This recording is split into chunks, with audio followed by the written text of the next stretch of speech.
What is happening, everybody? We've got no basketball tonight, which means a longer baseball show, deeper dive, followed by live before lock. So hope you guys are gearing up for the baseball season because this is going to be a little more regular in terms of what we see going forward. I know there's going to be, some playoff basketball coming up, but we're going to be in the summer months pretty quickly. So do us a favor, like the video, subscribe to the YouTube channel. When all the rest of our baseball content is going live. We're sponsored by OddsShopper today, and I am joined by Adam once again to break down some baseball. Adam, how's it going?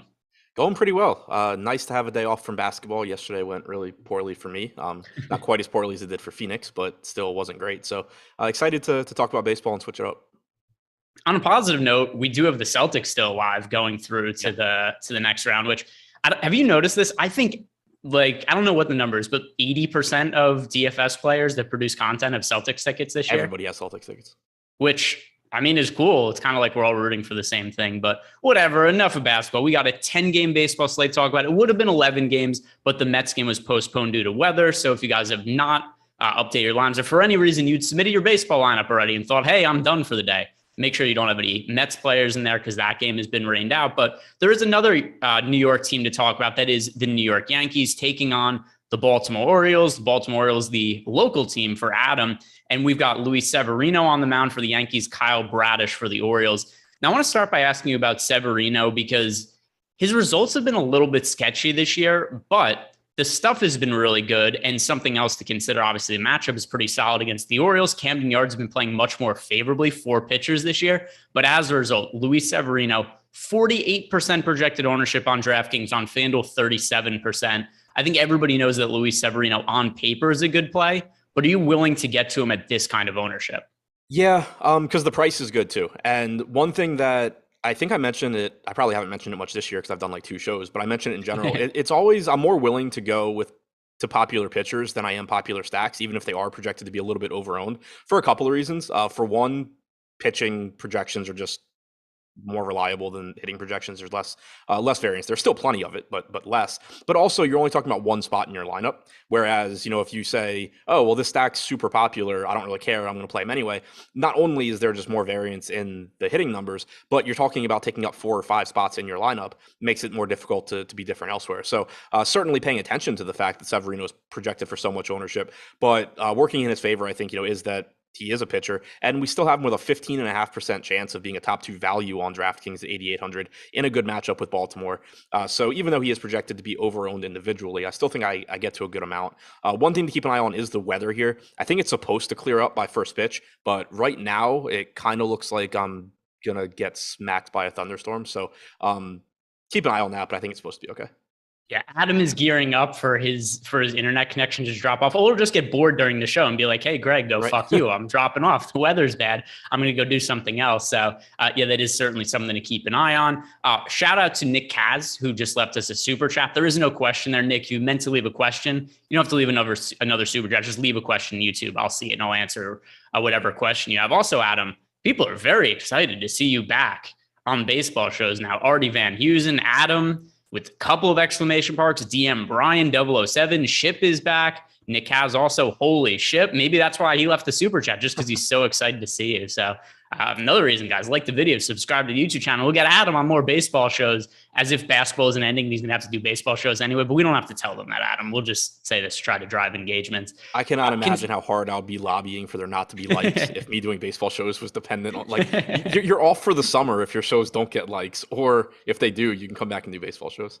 So Adam I've never heard him ask for likes or subscriptions on a show, but he's not going to start now if he knows that means that he'd be working more if people like him on shows. Considering the ownership on Severino, any consideration to stacking against him?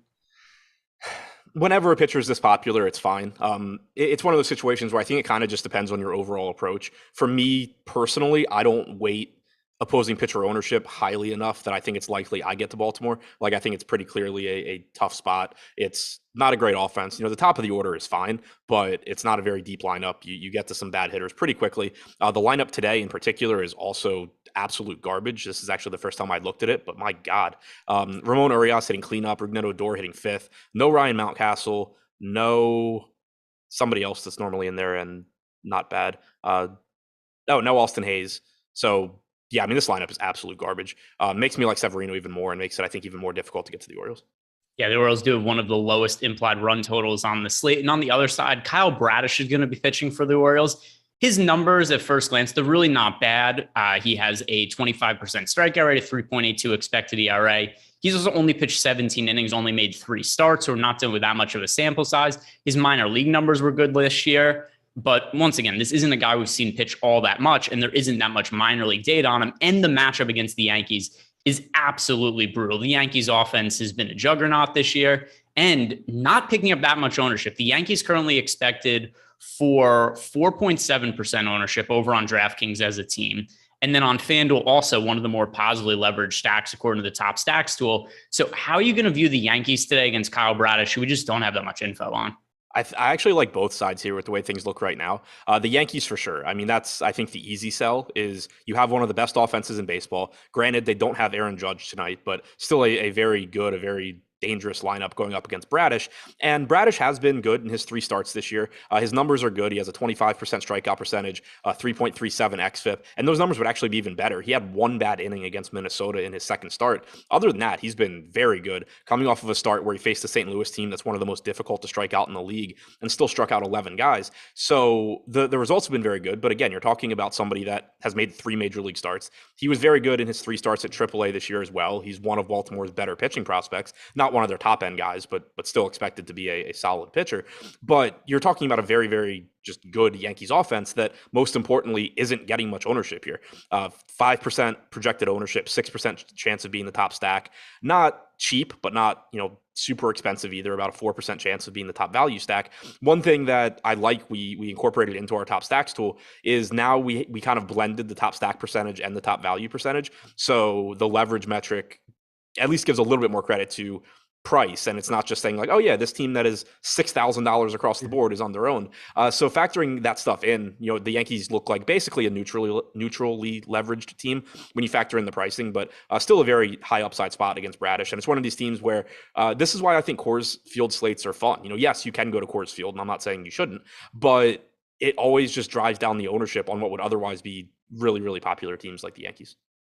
Yeah, so I think the Yankees for me are going to be a team I definitely want to get to. And of course, a big talking point on this slate is going to be Coors Field. We'll be talking about that later. But I do think the Yankees are one of the teams that we could get to and maybe get away from some of the Coors Field exposure. Moving on to the next game, the Toronto Blue Jays are at home against the Seattle Mariners. Chris Flexen on the mound for Seattle. Yusei Kikuchi on the mound for the Blue Jays. Now, overall across the league, pitching has been way better this year, but mostly just because of the dead ball. And it's more the lack of offense, and all of a sudden the pitching has gotten better. But these are 2 of the pitchers that we could look at today that have not had that much success. Chris Flexen, a 5.18 expected ERA. Yusei Kikuchi, a 5.69 expected ERA. If we do have to pull one positive away from Kikuchi, his last couple starts have looked better. And the Mariners do have a low implied run total. So are either of these pitchers guys you're looking to get to? I think the price tag on Kikuchi makes him pretty difficult to ignore. He is getting plenty of ownership right now. He's 6,300 on DraftKings, projected for a 13% chance of being a top 2 pitcher, 22% chance of being a top 2 value, getting 22 to 23% ownership. So I do think he's underpriced. I will say, and this goes back to the last game, like if I'm just grabbing one of them, like if you give me even odds and say, would you rather have Kikuchi or Bradish against the Yankees, I'm taking Kikuchi. But I don't think there should be a 4.5 to 1 ownership discount to Kyle Bradish from Yusei Kikuchi. Bradish is $500 less expensive. I do think that's one spot where if you do have a more popular team elsewhere and you need cheap pitching, you can pivot to Bradish. But I do think Kikuchi just looks like one of the better value pitchers today. I think the price tag has just dropped a little bit too far to 6,300. And even though he has struggled a bit this year, he does still have a 25% strikeout percentage against right-handed hitters in particular. He gives up some power, and we know that the Mariners do have power in their lineup, but he's just cheap enough. I'm certainly willing to take chances on him. The other funny thing about Kikuchi is his numbers overall for the year are poor. Like I said, the expected ERA over 5. But for whatever reason, he's dominated the Yankees in his starts against them. So it's like, hey, you throw Kikuchi out there against some shit offenses this year and he gets lit up. But he pitches on the road in New York. It's like, oh, here's 6 shutout innings with a bunch of strikeouts. So overall, Kikuchi's made 3 starts against the Yankees this year. Last 2, 5 1/3 innings, 2 runs, 7 strikeouts. One before 6 innings, 1 earned run, 7 strikeouts. So Something else I think actually we should consider with his numbers. Listen to the strength of schedule: at New York, at Boston, at Houston, home against Houston, against the Yankees, at the Yankees. I mean, for a guy that's only made 6 starts, that is a ridiculously difficult schedule. So I think maybe we should consider it's another reason that his numbers might be inflated and another reason to maybe have some confidence in him. Yeah, I mean, if you look at what teams have done this year, the Yankees have been the most productive offense in baseball. Houston is third.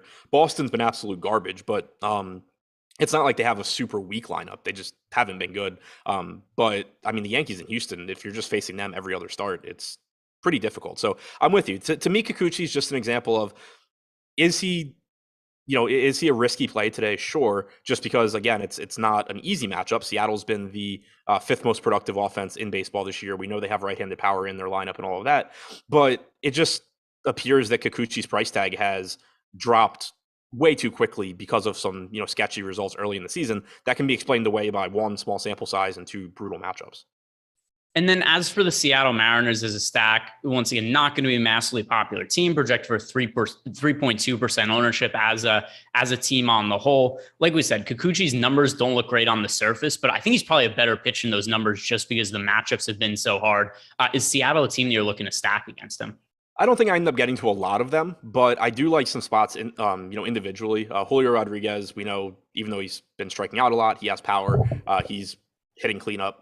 Looks pretty good there. Ty France hitting second from the right side. Not a bad spot to get to. But overall, I think I'll have more Kikuchi than I will Seattle. Yeah, and then on the other side, I very rarely see a need to roster Chris Flexen just because there's such limited upside in his lack of strikeouts, 15.7% K rate. And the other thing also about him is he hasn't been good this year. At least in previous years, you're getting a low strikeout rate, but at least a serviceable pitcher. That hasn't been the case. And the matchup is terrible against the Toronto Blue Jays. So Toronto, they have modest ownership today. I probably envision it'll be somewhere around the field, projected for 4.5% ownership. That seems well and good to me to get somewhere around 5%. Toronto Blue Jays matchup against Flexen. Do you have any interest in Flexes and SP2 just because he's cheap? And are you going to be stacking up the Blue Jays against him? Pretty difficult for me to get the Flexen, I think, just given the lack of strikeout stuff.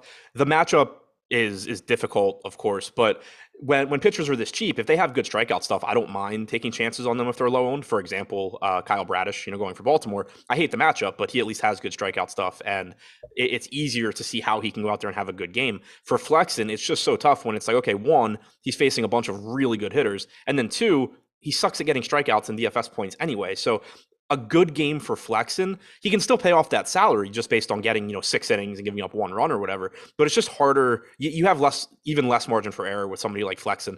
Somebody like Bradish or Kikuchi, even if they give up a home run or two, they can erase that with strikeouts, whereas Flexen really can't. He needs to be pretty close to perfect for you to be happy that you rostered him. If there were no other cheap options at low ownership, then fine, maybe. But as it is right now, I just, if I'm going contrarian in this price range, I'd rather get to Bradish. If I'm just trying to get the best pitcher I can in this price range, I would go to Kikuchi. All right, so let's move on to the next game. Boston Red Sox at home against the Houston Astros. And another really interesting matchup to me in terms of a really good pitcher against a really good offense. At least from what we've seen out of Garrett Whitlock this year, he looks like a stud. 34.7% K rate, 2.34 expected ERA. He's not really allowing guys to get on base against him either with a sub-1 whip, but it's a matchup against the Houston Astros. So there's stuff pulling me in both directions. We don't have that much of a sample size on Whitlock, but he's been successful when he's been out there. The Astros have one of the best offenses in baseball. I think this is a spot where I'm probably going to want to get a little bit of exposure to both sides, but do you have a preference in terms of which side you like? Yeah, I mean, I always feel dumb when, that's going to be a good sound clip. I did the tournament plays videos today for DraftKings and FanDuel, and on both sites, it was like, oh, Houston's a top 3 stack and Whitlock's a top 3 tournament pitcher, just because this sets up to me as one of those situations, and we see it a lot, where Houston's a really good offense, but they're in a tough spot against Whitlock. So their median projections are relatively low and people are going to go elsewhere. Whitlock offers a ton of upside. He has the highest strikeout percentage on the slate, I believe, but he's in a tough matchup against Houston. So people are going to go elsewhere. And you have to keep in mind that in a 1-game sample, yeah, you're going to get your share of, 3-2 games and stuff like that where neither side is very good. But you're going to get plenty of games where either Houston lights up Whitlock or Whitlock goes 6 innings and strikes out a ton of Astros. And the ceiling is still really high on both sides of this. So right now, both sides look to be underowned. Houston, 6% chance of being the top stack, 4.5% projected ownership. Whitlock at only $7,600, 11% chance of being a top 2 pitcher on DraftKings, 10% chance of being a top 2 value, only projected for about 3% ownership. I like getting to both sides there. Yeah, I think we're on the same page there, especially, I mean, there's such a wide range of outcomes with Whitlock because, he's a well-regarded young pitcher, but we haven't seen that much of him. If you tell me that he's going to be a stud going forward, I would believe it. If you tell me that he drops off significantly after teams have been able to scout him more and get more looks at him, I would believe that. And it's a matchup against the Astros. So I know that people don't necessarily always love to hear this, but I do think it's a spot that if you're playing a bunch of lineups, you probably want exposure to both sides. On the other side of the game, Jake Odorizzi is on the mound for Houston, and he has not had that much success this year from a fantasy perspective, only a 15.6% K rate, but the Red Sox have massively disappointed as an offense. They've one of the worst records in all of baseball. So, Adam, how are you going to handle the Red Sox going up against a struggling pitcher, Odorizzi? Yeah, I mean, it's a pretty solid spot against Odorizzi, but Boston is getting some ownership here as well. 7% projected ownership, 5% chance of being the top stack. They kind of just look similar to a lot of other offenses that are getting a lot less ownership. So that's the biggest concern I would have with Boston. I don't think Odorizzi is very good at this point. He's kind of been an up and down pitcher throughout his career. At times, I thought he should be a lot better than he was. Now, he's been around a while, and you're just seeing somebody that really struggles. 15.5% strikeout percentage this year, 4.9 xFIP, walking 10% of hitters. And while Boston has been bad, I do think that you see them bounce back at least somewhat going forward because it's not as deep a lineup as you've gotten in the past, but at least the top of this order, Hernandez, Devers, Martinez, Bogarts, Verdugo, Story, those guys all have track records of being good to very, very good in the case of Devers or JD hitters. So I like the spot for Boston. They have nearly a 5 implied run total. The only concern I have is just that they're pulling ownership when there's a lot of other teams that I think are pretty similar. All right. So, Adam, I have a very important question to ask you here. Do you like free money? No, I hate it. All right. Well, this offer is not going to be for you, but for the people in the YouTube chat that like free money, we have a live before lock off for you. Because if you sign up at BetMGM using the promo code LBLBets, or if you sign up using the link in the description box below over at BetMGM, if you bet $10 on any MLB money line, they'll give you $200 for free. That's all you have to do. Sign up using that promo code LBLBets, and then you bet $10 on any money line bet for baseball tonight, and you get $200 for free. This offer is good for anybody who likes free money, which is all of you guys other than Adam. Everybody else is cool. Get in the door, sign up using the link below. Let's hit on the next game here. Pittsburgh Pirates on the road against the Chicago Cubs. Wade Miley has not pitched very much this year. He started the year injured, made his debut last time out for the Cubs. It was unimpressive, 5.6% K rate, 5.14 expected ERA. Kind of the same issues with Bryce Wilson. He's also been bad this year with a 5.14 ERA, slightly better strikeout rate at 20.4% here, but I don't imagine I'm going to have much interest in either of the starting pitchers here. Actually, I'm going to amend that. I definitely am not going to have interest in Bryce Wilson, but Wade Miley at 4,400. Does that do anything for you just because he's so ridiculously cheap? 4,400 is too cheap. Not saying, and I don't mean that in the sense that like you should be jamming in a bunch of Wade Miley. I just mean it in the sense that you should never have a pitcher that is close to fully stretched out. I mean, through 64 pitches last time out, I assume you would get something like 75 if he's pitching reasonably well here. 4,400 should just never be a starting pitcher's price tag. So he's too cheap in that regard. We have him with a 26% chance of being a top 2 value, which leads the slate on DraftKings just ahead of Bradish and Kikuchi. He's projected for 17% ownership. I don't really have a strong take there. Like he has a 4% chance of being a top 2 pitcher. He's not the guy that's going to win you a tournament. But if you have a team that looks really good, you have, an SP1 that you like, you have stacks and one-offs that you like, and it's just like, okay, I have $4,400 left to pitcher. Just put in Wade Miley and live with it. But that's kind of how I view it. It's a mispricing, but it's also not like it's somebody that is going to single-handedly win you the slate.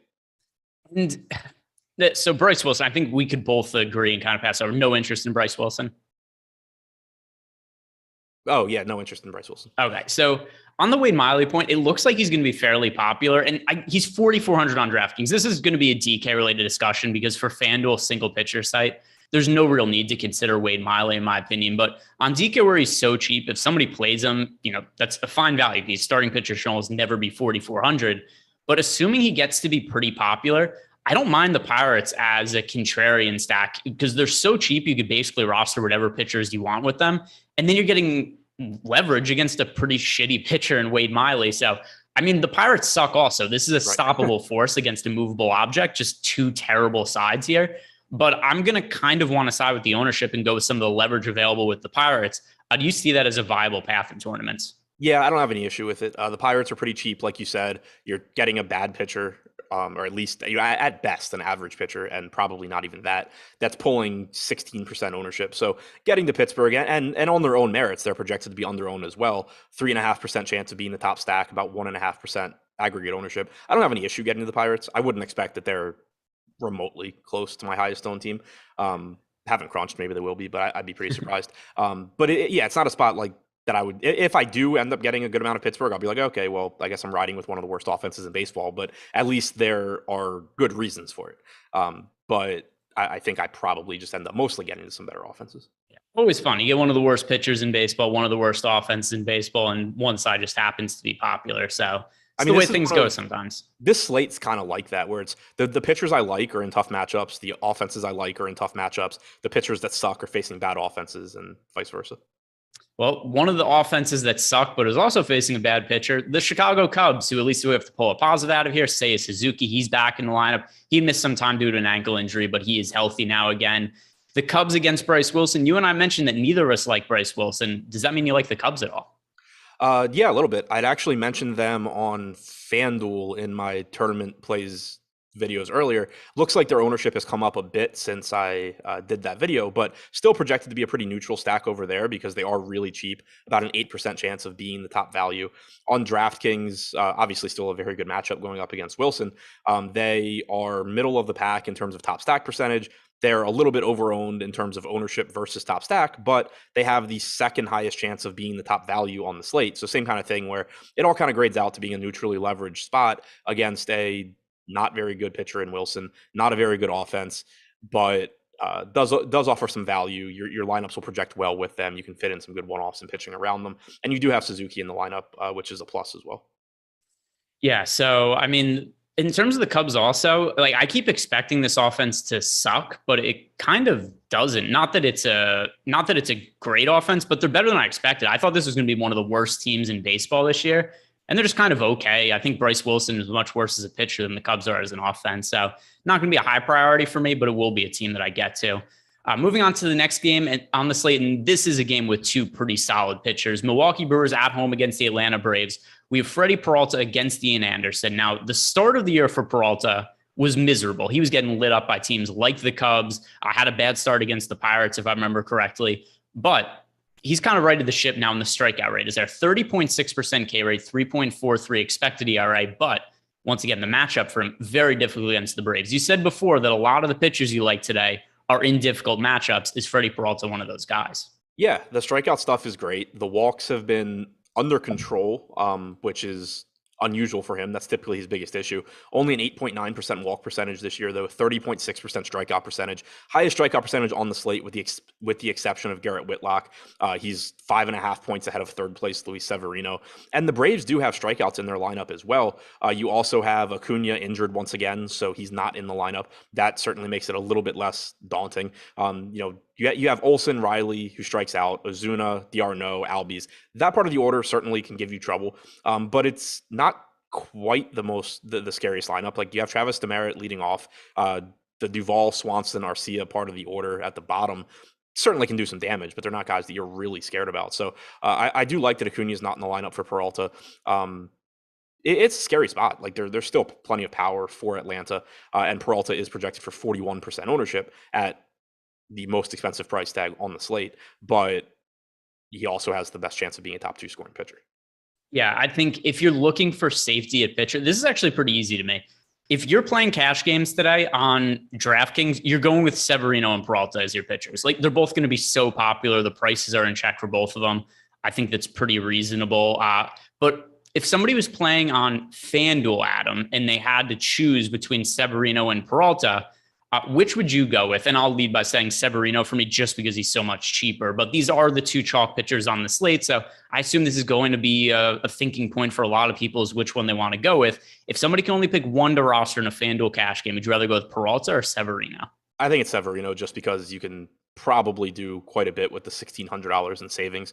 Also, he's just likely to be more popular. In tournaments, we have him projected for 39% ownership compared to Peralta's 23%. In cash games, I think that gap probably becomes even wider just because people are playing, their optimal lineups and everything. So it's certainly not a spot where, like, I don't feel very strongly between the two of them. I would still lean Severino just because of the matchup, I think. But I don't feel very strongly between the two of them. I really I wouldn't feel the need to be having my night revolve around paying extra money for a pitcher that I don't really care one or the other if I get to him or Severino.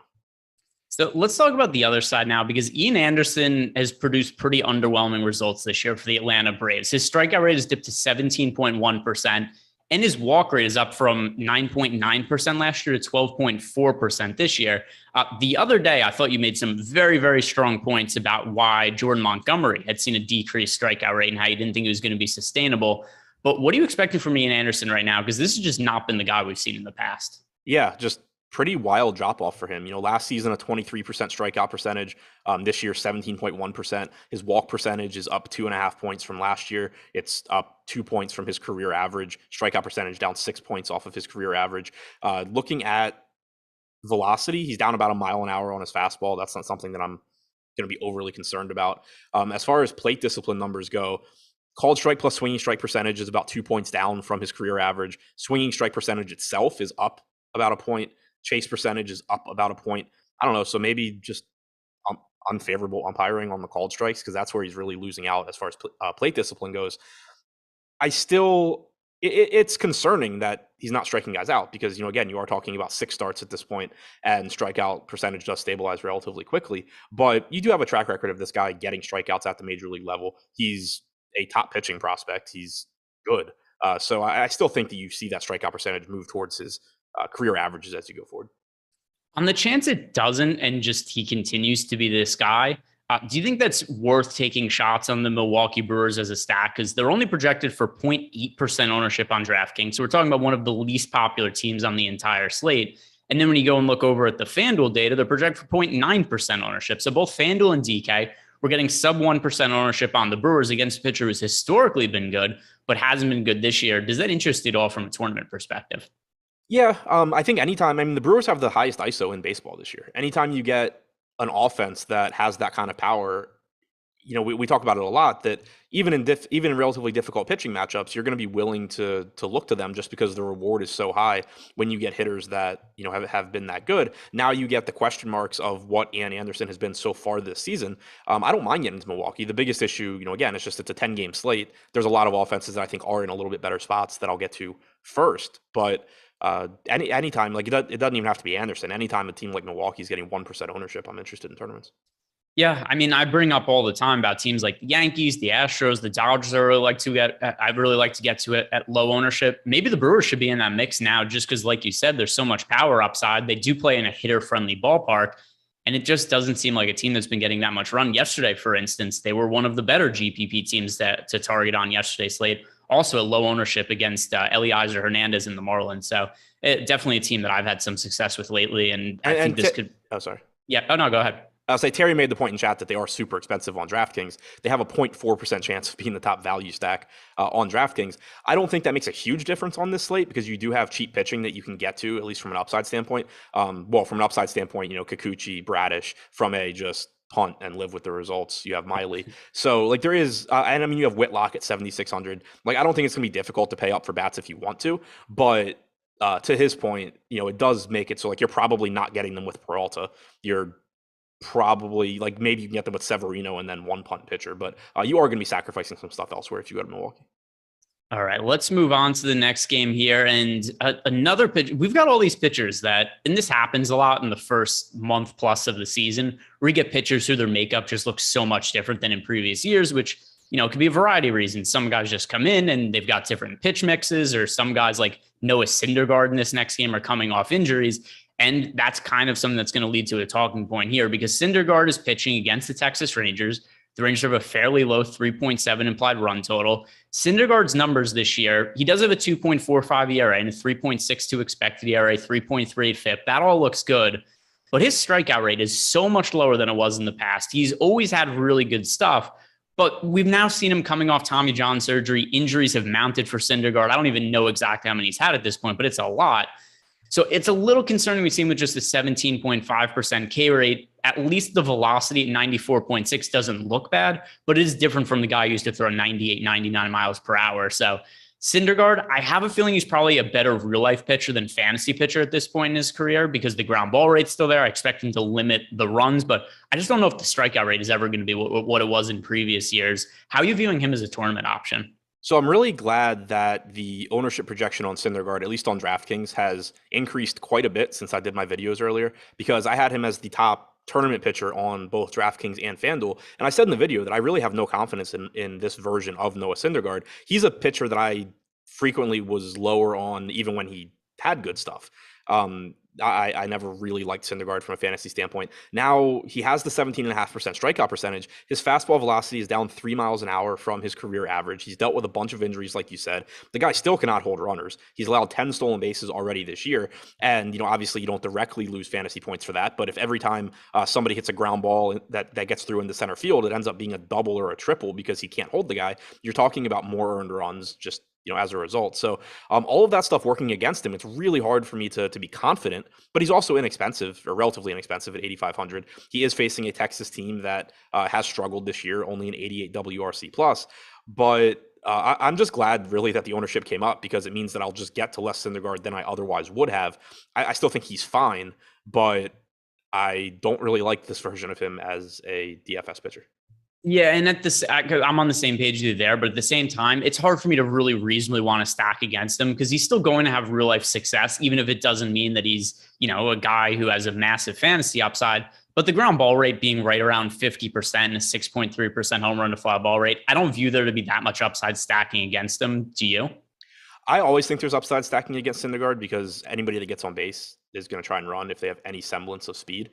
Texas does only have 8 stolen bases this year, but Eli White's leading off. He is 2,200 on DraftKings. He's already stolen 7 bases this year. If he gets on base, he's running. Like, if there's nobody ahead of him, it's a stolen base. Marcus Semion's stealing. They do, I think, have enough speed in this lineup where against Syndergaard, they take advantage of it. So I do think there's a little bit of upside with Texas, not from a home run standpoint or anything like that, just from every time they hit a single, it can end up being a home run worth of points. Yeah, I think that does make sense, particularly as one-off, somebody like Eli White. I mean, like you mentioned, stolen base upside, he's really cheap. I do think that if we're looking for anything to take away from the Rangers, I don't know that I'll be making that many 5-man stacks, but Eli White as a one-off certainly does make a lot of sense to me. Starting for the Texas Rangers today, we have John Gray. And I really didn't know what to expect from John Gray this year because he's always been a pitcher that I've looked at and been like, oh, this guy's really good stuff. I would like to see what happens when he gets away from Coors Field. And then what happens this year? He gets hurt immediately his first start of the season. And it's like, okay, cool. I guess we'll never really get to see it that much. So we haven't had that much of a sample size yet on John Gray, but from what we have seen, 22.1% K rate, 3.88 expected ERA. He is going up against an Angels team that, while it is a potent offense, there are a lot of strikeouts to be had in the lineup. So I could see some reasons to find upside in John Gray, but the Angels offense is also really good. So it wouldn't shock me if they were to have a big game. And I hate to tell so many people that there are games to play both sides of, but this seems like another one of those spots to me. Yeah, and I lean towards the Angels just because of the pricing on Gray as well. He's 9,400, so you're not getting any sort of like a risk discount on him. He threw 77 pitches, left his last game early. Now, he said he feels fine, but you haven't gotten more than 77 pitches from him in any of his 4 starts this year. So not to say that he isn't going to throw more than that tonight if he's pitching well, but it's hard to think that you're getting the same sort of upside in terms of innings pitched from Gray as you are from other pitchers who haven't dealt with injuries yet this year and who are fully stretched out. So that's a little bit of a concern at that price tag. The matchup's a concern. I do think that outside of Coors Field, he should be a pretty good pitcher. He's projected to go he's projected to be a little bit under-owned, 9% chance of being a top 2 pitcher, 5% projected ownership tonight on DraftKings. So he's okay, but I think there's just other guys I'll get to first at more favorable price points. As far as the Angels go, though, I do like getting to them. They're projected to be under-owned. They have 2 of the best hitters in baseball with Ohtani and Trout, so that's always nice to get to. You have Taylor Ward back. Those 3 are all expensive, but then the salaries do drop off at least a little bit with Rendon, Walsh, and Marsh all in the 4K range. And then 7, 8, 9 all suck, but you can just absolutely punt a spot to kind of save some salary as well. So I think if I have to choose one side, I am getting to the Angels before I get to Gray. And then one other talking point about John Gray before we move on. He's only 6,400 on FanDuel, which is a much different looking price point than on DK, obviously. It's very rare that we see a player that's $3,000 different salary across the two different sites. But John Gray at 6,400, picking up a little bit of ownership, 10% owned on FanDuel. Do you like him as a salary saving option when he's so cheap? If you need to save the money, it's fine. Like, I think he's underpriced. The issue I have on FanDuel is that the point that I was making on DraftKings about not being confident in how deep into this game he goes, it matters on DraftKings because of the price. It matters on FanDuel because of the scoring system. And if it's relatively unlikely Gray gets you 6 innings tonight, you're just giving up the quality start right out of the gate. But he is cheap enough for, if you have a team that is just expensive offenses across the board and you have the money left and it's, your choices are John Gray or redo your lineup, or John Gray, Wade Miley. But you looking at that price range. You have Chris Archer against Oakland. I don't mind that one. We'll talk about that. John Gray, Wade Miley, Bryce Wilson, Senzatella. With the exception of Archer, Gray is, I think, head and shoulders above everyone else there. All right, so let's move on to the next game now. And I'm on the same page with you, particularly on FanDuel. The reason it makes it hard for me to prioritize John Gray is because he is also somewhat popular. 10% ownership does make him the third most popular pitcher on FanDuel. But I do think, once again, if you need him to fill out your lineup, that's totally fine. Next game, Chicago White Sox, Kansas City Royals. Bennett Sousa on the mound for the White Sox, Brad Keller for the Royals. And just for starters, what do you make of Bennett Sousa, who we've not seen very much of this year? He has produced good results, but he's almost certainly not going to go long into the game. He's only pitched 11 total innings this year, 14 games. So we're looking at less than an inning per outing. So Bennett Sousa, I think that makes him not valid from a DFS perspective. But a bullpen game from the White Sox, I don't think sets up particularly well for the Royals. So I don't think this is a pitching or offense situation I'm going to have that much interest in. How do you see it? I thought it was Cueto. Oh, was it Cueto? It's supposed to be Cueto for the White Sox? Yeah, we have it listed. Oh, you know what? Because I know what it is here. Because let me explain why I fucked up. The run sheet for baseball, sometimes it is annoying to do. And so earlier in the day, because Eric had already done it, I'm like, I'm going to copy and paste Eric's because that'll reduce my workload. But they switched their starting pitcher since then. So I'm reading off there. But yeah, you're correct. It is Johnny Cueto starting this guy. I was like, I don't know who this person is. Yeah, he's just a reliever. Scratch everything I said. It is Johnny Cueto starting. As you were saying that, I'm like, what have I missed? And I was like, oh, that's right. Johnny Cueto is starting now, and it's no longer a bullpen game for the White Sox. Johnny Cueto, he's no good at this point in his career. He used to pitch for the Royals. How do you feel about Cueto versus the Royals? Yeah, I mean, I'm good there. He's 7,300. Kansas City has been bad offensively this year, but I think you can just find better options than Johnny Cueto at this point. Yeah, and then as for the Royals, let me pull up Cueto's numbers here because I was looking up Bennett Sousa's numbers. So Cueto this year he's only made minor league starts. Let's see how it's going in the minor leagues. I have a feeling probably not well for him in the minor leagues. Could be going okay though. This guy must love baseball. Like the fact that he's pitching in the minor leagues at this point in his career. Yeah. So, and he's not pitching well in the minor leagues either. Oh no, Johnny Cueto. Oh no. So last time out, whatever, 5 innings, 2 runs. The game before that, though, he pitched 3 2/3 innings, gave up 4 runs. So overall, Cueto this year has made 4 minor league starts, 15 innings, giving up 9 earned runs. All right, I'm gonna have to want to get to the Royals here because if Cueto's getting hit this hard in the minor leagues, combined with him not really being a serviceable major league pitcher in other recent years, ERA over 5 in each of the last 2 seasons, I think this is probably a good spot for the Royals. Yeah, I think it's a solid spot. I mean, he was okay last year. He had like a 4.2 xFIP. 4.27 xFIP last year for San Francisco in 21 starts, 114 innings, 20% strikeout percentage. But I'm with you. I mean, Kansas City's not getting much ownership here. I think they look fine. I do think that I would get to somebody like Pittsburgh before them. I think I would get to, if I can find the salary, to Milwaukee before them. But you do get some pretty cheap pricing on Kansas City as well, which is nice. Yeah, and then the other thing also with Johnny Cueto, his home run to fly ball rate the last couple of years, when he does get hit and balls go in the air against him, they generally have led to home runs. So the last 5 years, 12% home run to fly ball rate, 13.8%, 23%, 14%, and 14%. And that was in San Francisco, which is a pitcher-friendly park. So Johnny Cueto does appear to be a little bit homer-prone at this point in his career, too. So I could back the Royals in this spot. I know it's not the best offense. It's not the offense with the most power. but Cueto was just getting hit by minor leaguers. So I think there's a pretty good chance that he'd get hit by the Royals as well. Other side of the game, Brad Keller is going to be starting for Kansas City. And he's been kind of a low floor, high ceiling type pitcher this year, 15.5% K rate, 3.35 expected ERA. The matchup against the White Sox is going to prevent me from wanting to roster Brad Keller, but do you like the White Sox as a stack against him? Yeah, it looks like they're going a little bit under-owned right now. They both on DraftKings and FanDuel made my top stacks video earlier. They haven't been good this year. They only have a 90 WRC plus. They have a 126 ISO. But this is another team where you know the track record of guys in this lineup, at least at the top. And when you have Tim Anderson, Yohan Moncada, Luis Robert, Jose Abreu, Yasmani Grandal, it's pretty unlikely that all of those guys just fell off of a cliff and aren't good major league hitters. I think you see this team get better going forward. Gavin Sheets has some power. Garcia and Adam Engel certainly aren't guys you're too excited about. Andrew Vaughn has power hitting ninth. But, overall, I think the point is just that Keller's a pitcher that typically when he's on does a good job of getting ground balls, but he lets you put the ball in play.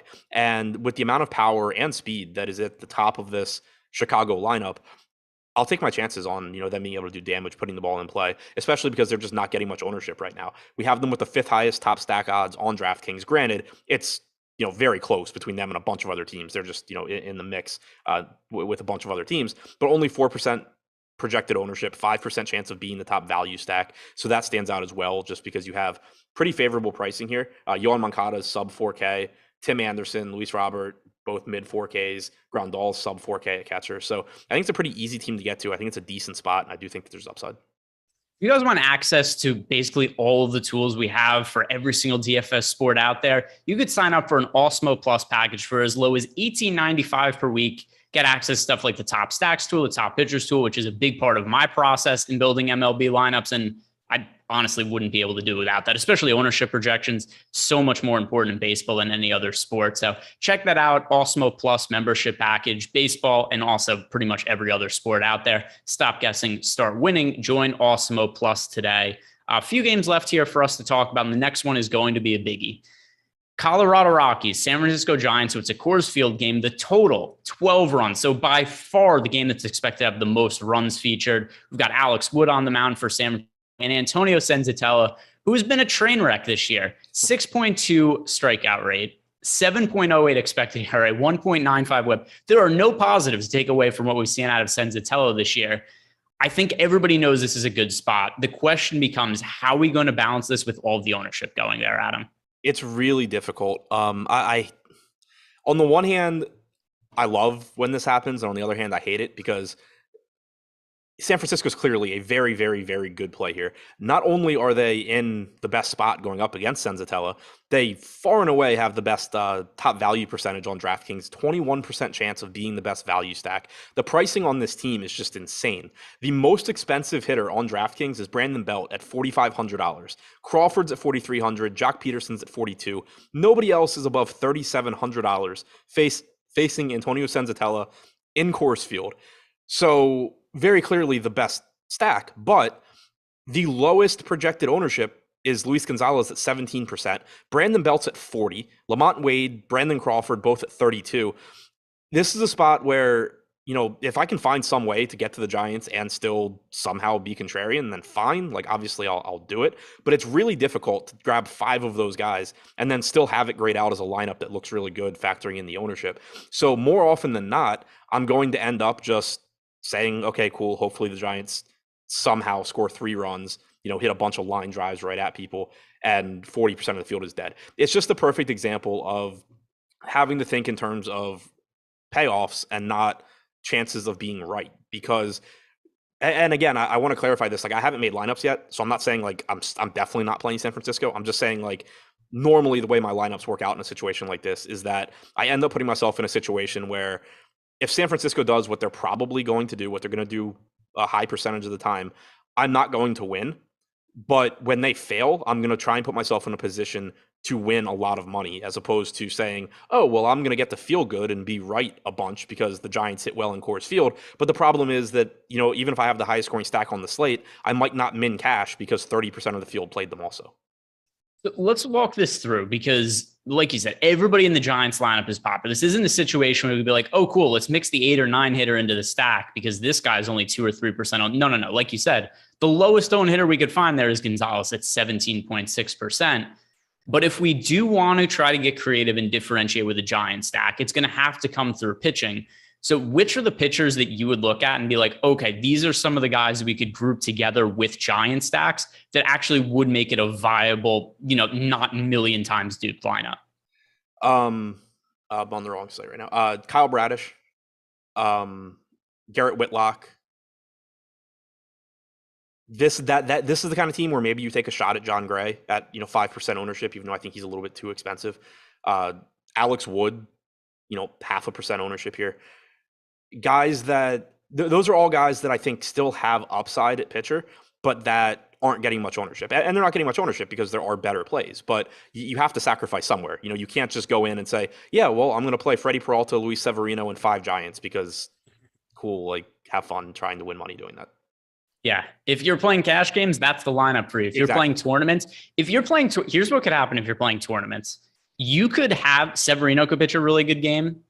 You could get a really good game out of Peralta, and the Giants could score 10 runs, and you might not min cash because that is a lineup that like a third of the field is going to be playing, at least per our ownership projections. Those are the 2 chalkiest pitchers. The Giants are projected for 30% ownership, so that's going to be a really hard lineup to take first place with. I'm not going to outright fade the Giants, but I'm most likely going to end up coming in underweight to them when I update my lineups after we're done with this.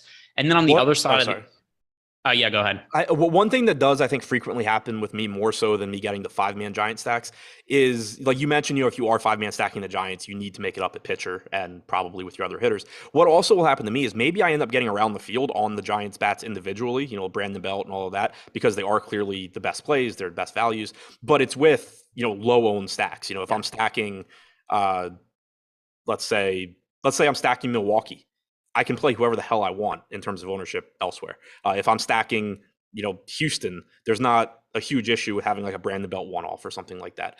So that is one thing that a lot of times, like I'll do a show and I'll be like, well, I don't think you should really be on this massively popular team. And then I'll see my hitter exposures once I make my lineups. I'm like, this is weird. Why am I getting so much? And I realize it's because, I'm just heavy on a bunch of low-owned teams and then mixing in what is the best value. Like if you have a team where it's a Houston stack with Kyle Bradish, you can say, okay, cool. Like I'll throw Brandon Belt or somebody in here. But kind of thinking about it from like a broader sense, the large field tournament, the 100K to first on DraftKings today has 23,500 entrants. If Brandon Belt is 40% owned, and let's say he hits 3 home runs and you're like, oh, cool. Like I can't believe people didn't play Brandon Belt. You're still competing with the best 9,517 Brandon Belt lineups. Like you did nothing to put yourself you basically just put yourself in another pretty large field tournament that you still have to somehow win. Yeah, and it's not like, because there's probably a lot of people here that are less familiar with baseball DFS than would normally be on our shows because we've got the basketball season wrapping up and, there's no 2-game NBA slate. There's no basketball games at all today. So there's probably a handful of people that are watching our show today that have never played any MLB DFS before. And there is no sure thing in baseball. Like there is no equivalent of like, if Giannis has a bad game, he scores like 40 fantasy points. If Mike Trout has a bad game, he scores 0.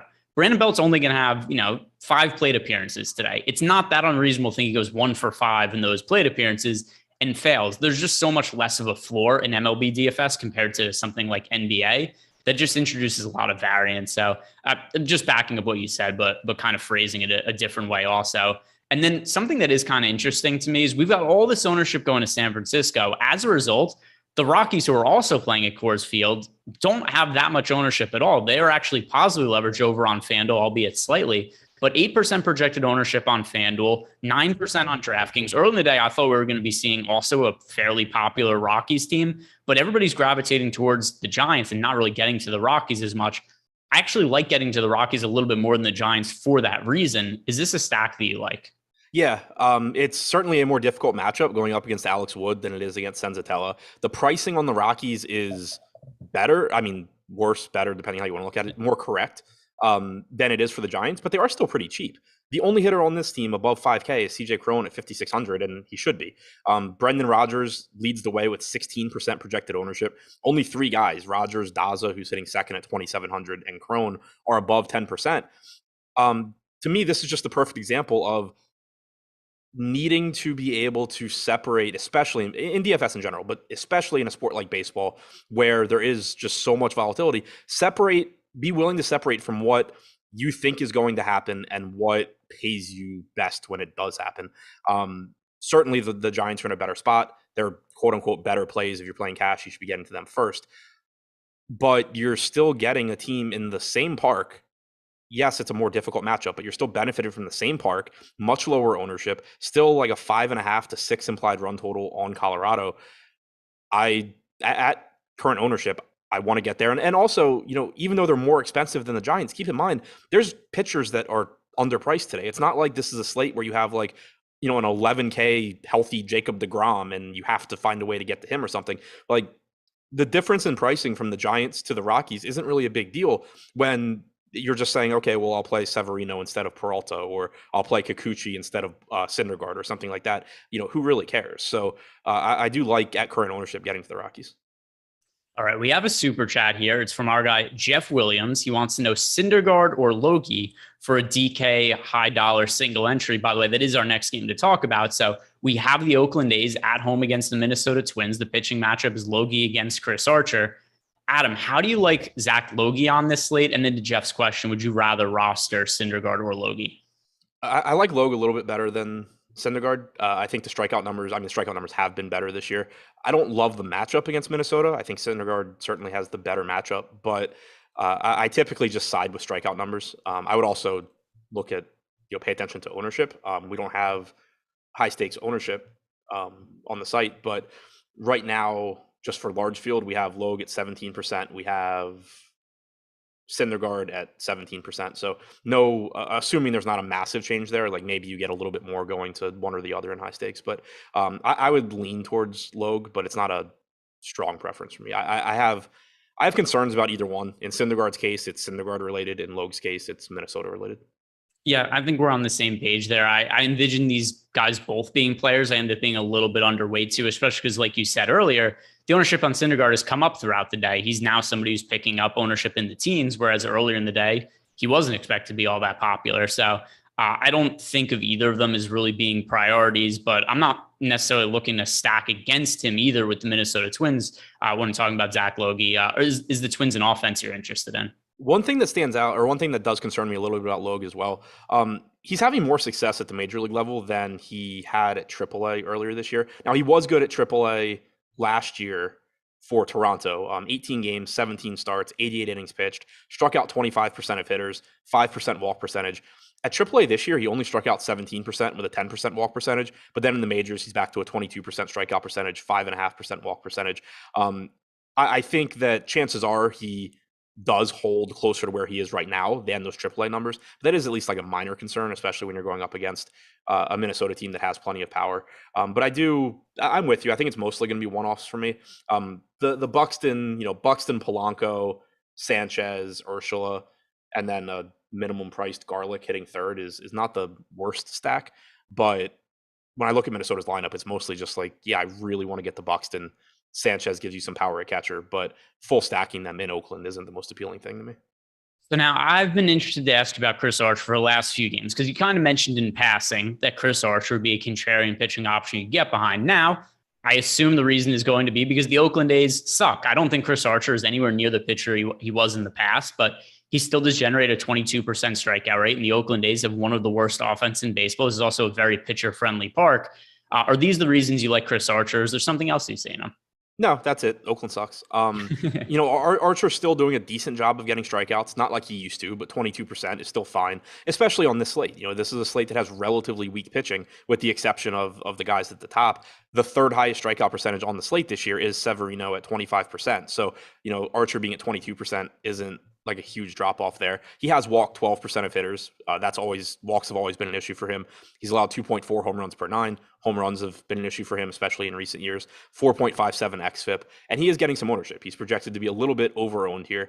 But again, I don't care about that quite as much at pitcher as I do with bats. 14% ownership, 10% chance of being a top 2 value, 10% chance of being a top 2 pitcher. I just don't really feel strongly one way or the other on Archer. He's just another guy that will be making his way into some of my lineups. Today's show is sponsored by Odds. Oh, sorry. No, I was going to say this is a very good example, though, of Archer's projected for 5 times the ownership of the pitcher with the highest strikeout percentage on the slate. just because that pitcher has a more difficult matchup. That is a spot that I typically like to try and exploit in tournaments. All right. Now, I can mention that today's show is sponsored by Odd Shopper. If you guys haven't checked out Odd Shopper, we have baseball bets up there. Home run props, strikeout props, and you can find the best bets. It takes like 10 seconds. You just go on there. The ad read says 30 seconds, but I know it's not true. It takes much less than that. You just go over to Odd Shopper, click on MLB bets. The number one bet right now in terms of expected win rate, under 4.5 strikeouts for Wade Miley. It does seem like a pretty high number for Wade Miley. I know the matchup against the Pirates is an easy one, but I don't think Miley's all that stretched out at this point in the season. So I'd be fine with under 4.5 strikeouts. It is something we project with a 38% expected ROI. So go check out Odd Shopper before you place any player prop bets. It is the easiest way to find value. And once again, very time efficient. Let's hit on the final game of the slate. The Los Angeles Dodgers at home against the Arizona Diamondbacks.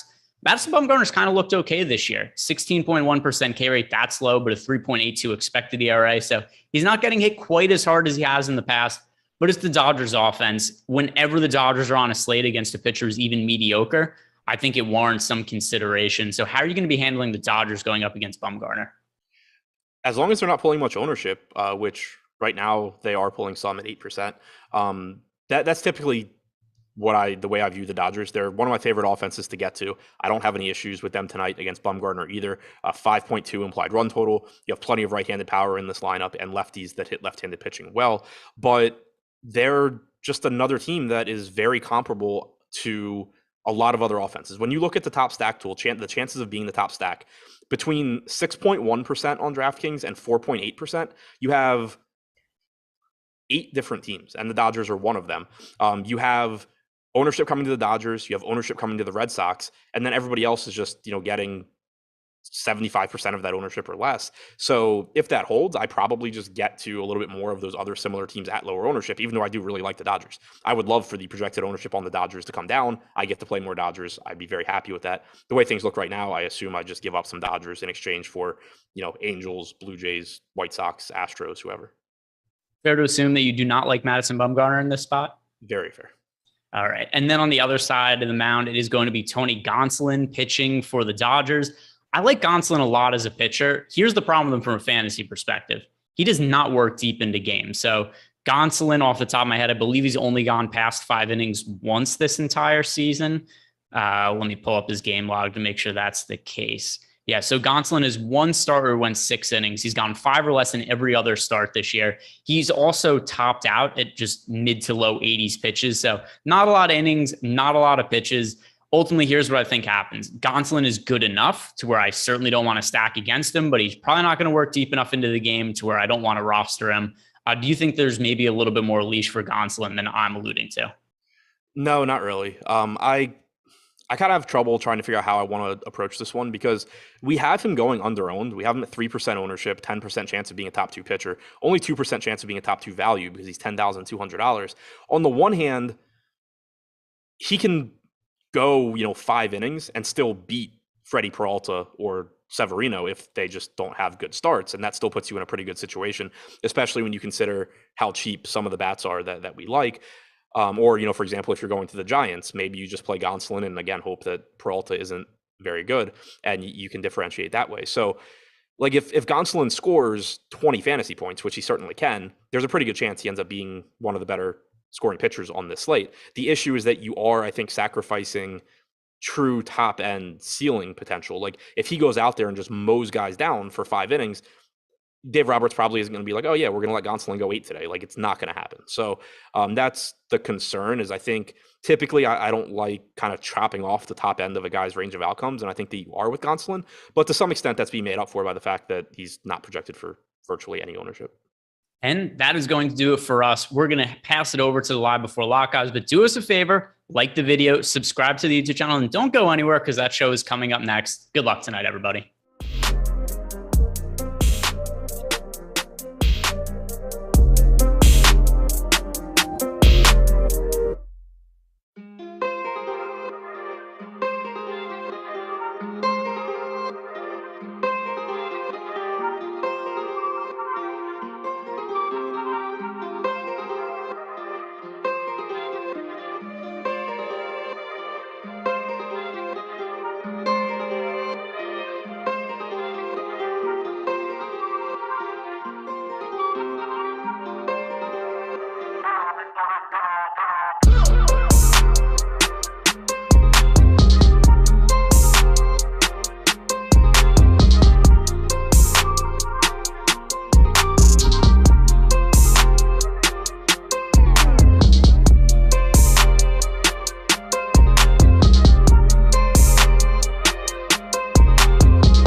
You know what's amazing is you have the power to just start the show.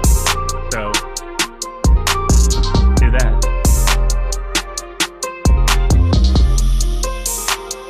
What is going on, everybody? Welcome to the MLB Live Before Lock show presented by Odd Shopper. I'm Eric Lindquist. Happy Monday. Happy Monday to y'all. Talking through this 10-game slate. Obviously, don't play the Mets. Don't play the Cardinals. Those would be bad things. But we've got 10 games to cover, 20 teams. And two of them, well, one of them specifically is going to be a major talking point here. Curious to get my friend Neil Orfield, one of the top players in the industry at PlayerQ DFS on the Twitters, host of the High Stakes show. It's so good. I saw the Rinpack one. It made me all feel warm and fuzzy. I definitely had to find the clip where I was like, Ryan better talk about me, right? But whatever. Neil, so good to have you. Neil Orfield, how you doing, my dude? I'm doing well, and yeah, thank you for talking up the show.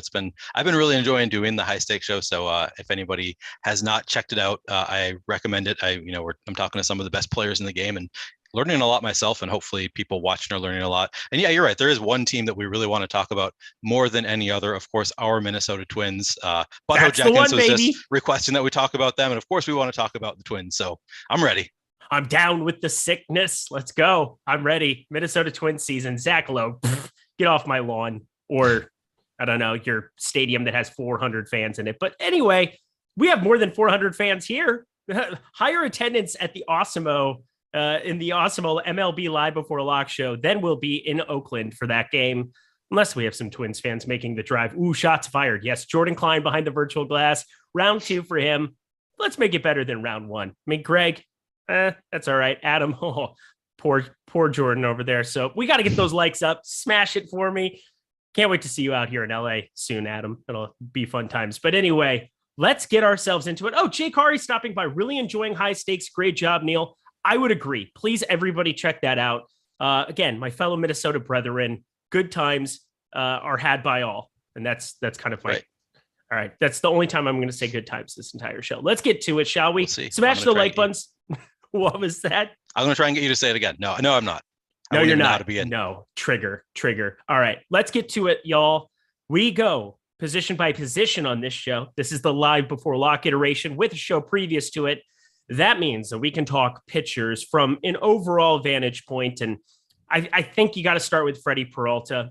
I know we've had these discussions lately where I've been trying to get you to play some more of the chalkier pitchers.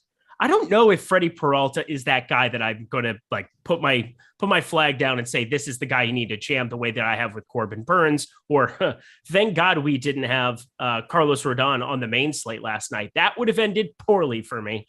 But how do you feel about Freddie Peralta in today's spot against Atlanta? Yeah, I feel the same way about Freddie Peralta. So I actually have been playing some more of the chalky pitchers lately. You and Terry have done a good job of kind of talking me into it, and just thinking more about that you don't need to get as different with pitcher, and the fact that you look at the top 2 pitcher odds, and that's obviously important, but as I've said several times, if a pitcher is the number 3 pitcher on the slate and he puts up 24 fantasy points, you're not really going to be disappointed that he's behind the guy who puts up 26 and the guy who puts up 27. Even if he is more expensive, you just need kind of a baseline. So if you can count on, a good fantasy score from your pitcher, I'm kind of willing to go over that top 2 pitcher odds. But in this spot in particular, I don't see myself going above the field. I'm going to be under the field on Freddie Peralta here, just because I really like the Braves lineup. It's not the best Braves lineup today, but I don't think that this is the spot where you really need to be matching the 42.2% that the field's getting to with Freddie Peralta. We're showing him with the best top 2 pitcher odds on the slate at 32%. He's also the most expensive pitcher on the slate, and I don't know, I just don't fully trust it. So this is not a spot where I'm going to be matching the field. I'm going to be capping myself at 30% with Freddie Peralta and every other pitcher, actually. Yeah, I'm not making 150 today. Yesterday, I was able to play MLB. It was right between the 2 basketball shows, was able to play a ton, playing a fewer number of lineups today simply because of how uncomfortable I feel about fading San Francisco full out. I don't really know what else to do other than try to just fade some of them in some spots and maybe play some cash games. Yes, I have a cash game lineup that I may or may not play today. We'll see how frisky I'm feeling, but as it stands right now, I'm a little bit over the field on Freddie Peralta, and I don't feel good about it. I think I'm going to try to take it down a little bit as the show's going on. I think that the major concern we have for him is this hard hit percentage is just spiked out of the middle of nowhere. He's he throws a fastball 55% of the time. He's always been somebody where that is his calling card. He throws tons and tons of fastballs. And if he's just going to be getting hit up a little bit harder than normally here, I mean, we're talking the difference of like 12% in terms of hard hit percentage between his career average and what he's got. He's only 26, so it can just be some early season sample size, but I want to be watching it going forward here. And I know the strikeout stuff is phenomenal still, 30.6%, but even that is down a little bit. We'll see how it continues to transpire here with Freddie Peralta, but less inspired by him than I am the likes of a Corbin Burns on his own staff, or God forbid, Brandon Woodruff, which has been woof at points in time this season. But let's continue ourselves on down the board. And I think the next stop has to be Luis Severino. He's got even more ownership on DraftKings than the aforementioned Freddie Peralta. He's got even more ownership on FanDuel by a drastic extent, 37.9%, because 8,100 is just a misprice. What are you planning to do with a chalky Severino in an admittedly fantastic spot? Yeah, I mean, on DraftKings, I'm going to be underweight to Severino. He is 8,800, so it's the price is right. The price looks good for Severino. The matchup is right going up against Baltimore. There's a lot of strikeouts in that lineup. It's just not a great lineup. And he is a very good pitcher, high strikeout rate, but 45.4% ownership on what is still a 10-game slate. We did lose one game, but we still got a 10-game slate here. And he's not, some ace that we really need to jam into our lineup. So I'm going to be under the field on Luis Severino. I think that I'm getting to 30%. Yes, I'm getting to 30% Severino in my 150 set. I'm happy with that number. I think that it's, I'm not fully fading him. I see the same thing everybody else sees. It's a great matchup.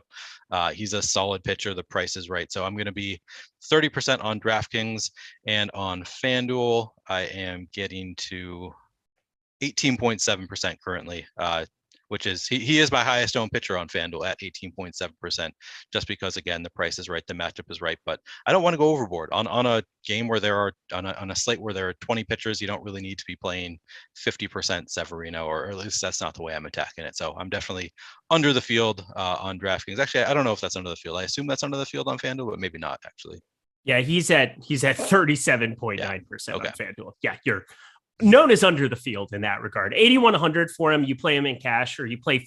I would probably, I would want to play Peralta. I'm not going to play cash on FanDuel. I have a number of lineups built over on both sites. I wanted to chase the $15 queue. I'm not going to do it today. I can't do it while on a show. I wish, but maybe I'll throw a couple in there still. I feel pretty confident though that on the expensive end is where I'm going to answer this question, and I'm curious who you're going to answer for this one. Gang Green, member for 6 months. The badge looks fantastic in the chat there. Everybody join, get those badges next year. Next year names. Love seeing those from the crew there in chat. He asks, top GPP pitcher for tonight. So we've covered Freddie Peralta and Luis Severino. I think we're in agreement that getting a little bit under the field on both is probably the right route to go. I'm a little bit over on Freddie Peralta, but I'm also looking at fading San Francisco entirely in all the tournaments that I'm playing. So there's that. Who is your favorite GPP pitcher on the board? Which site are we talking? Are we assuming DraftKings here? I'm assuming DraftKings. In Gang Green, if you want to correct me, go ahead and ask for FanDuel too. But I think, well, my answer is completely different on both sites. But on DK, I have a favorite pitcher, and I'm curious who you're going to say. Yeah, I'm looking through them right now, trying to decide. Ian Anderson, I have some interest in.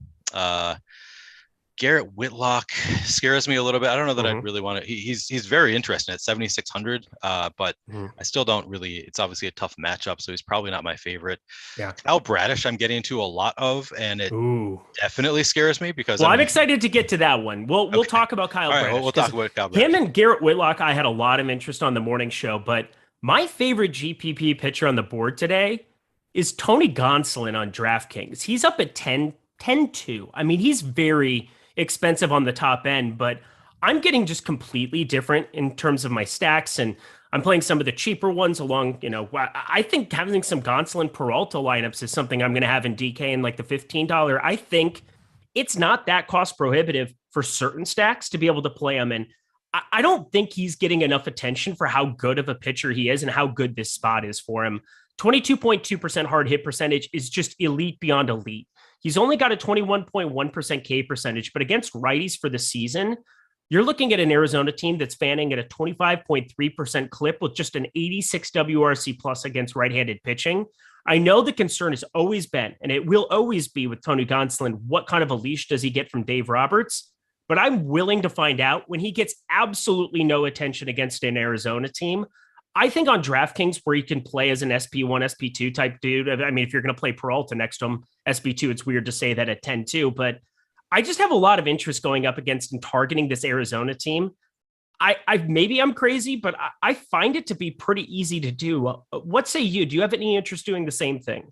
Yep, totally on the same page here. Okay. It helps that he's on the Dodgers too, right? So that as long as he gets through 5 innings, really increases the odds that he gets a win. So just need him to get through those 5 innings, and there's a good chance he's going to get that win. Strikeout rate isn't elite, but it's still above 20%. So that's not too bad. And just looking at the top pitchers duel, coming in at 2.8% owned on DraftKings with a 10.1% chance of being one of the top 2 pitchers on the board. I love that. The price is just in a spot where nobody wants to play him, but he still has a great matchup. He's going way under owned. So this is a rare spot where I actually built my lineups before the show because I knew obviously it's going to be hard to do during the show. And I got to 16.8% Tony Gonsolin, which is well over the field. I just like taking shots on those pitchers where it is totally reasonable to expect that he could have a great game. Like there are pitches where it's like, there's maybe some chance that he's going to get 20 fantasy points. I think that it's a lot more likely that he's going to than most other pitchers on the board, and nobody else is going there. So yeah, I'm totally happy being well over the field on Gonsolin. Gonsolin on his 4 innings. That's from GQ. He's pitched 5+ innings in 3 of his last 4 appearances. He's in those appearances, he's failed to not exceed 20 fantasy points on DraftKings. I feel like he's a very safe option at 10-2. And I think that there's some spots where I want to get some leverage on the likes of John Gray with Angels bats. I want to play, the likes of I want to play some Texas Rangers against Noah Syndergaard, a guy that I've never really believed in compared to the way that the field is believed in Noah Syndergaard. So I'm going to be going those directions. And I think Gonsolin just fits in really, really nicely. Plus, if Peralta does have any hard hit concerns, I've talked about, I like the Braves as a very, very contrarian stack on today's slate. I think that if there's anything where he puts up 15 and you get Gonsolin to put up 22 or 24, there is some massive leverage to be had in tournaments. He's only 3%. If he was like 15%, this would be a moot point, but give me all the Gonsolin in all the land today on DraftKings, specifically on FanDuel, where the quality start exists. Pretty hard to get there. But I'm going to continue to move down the board here.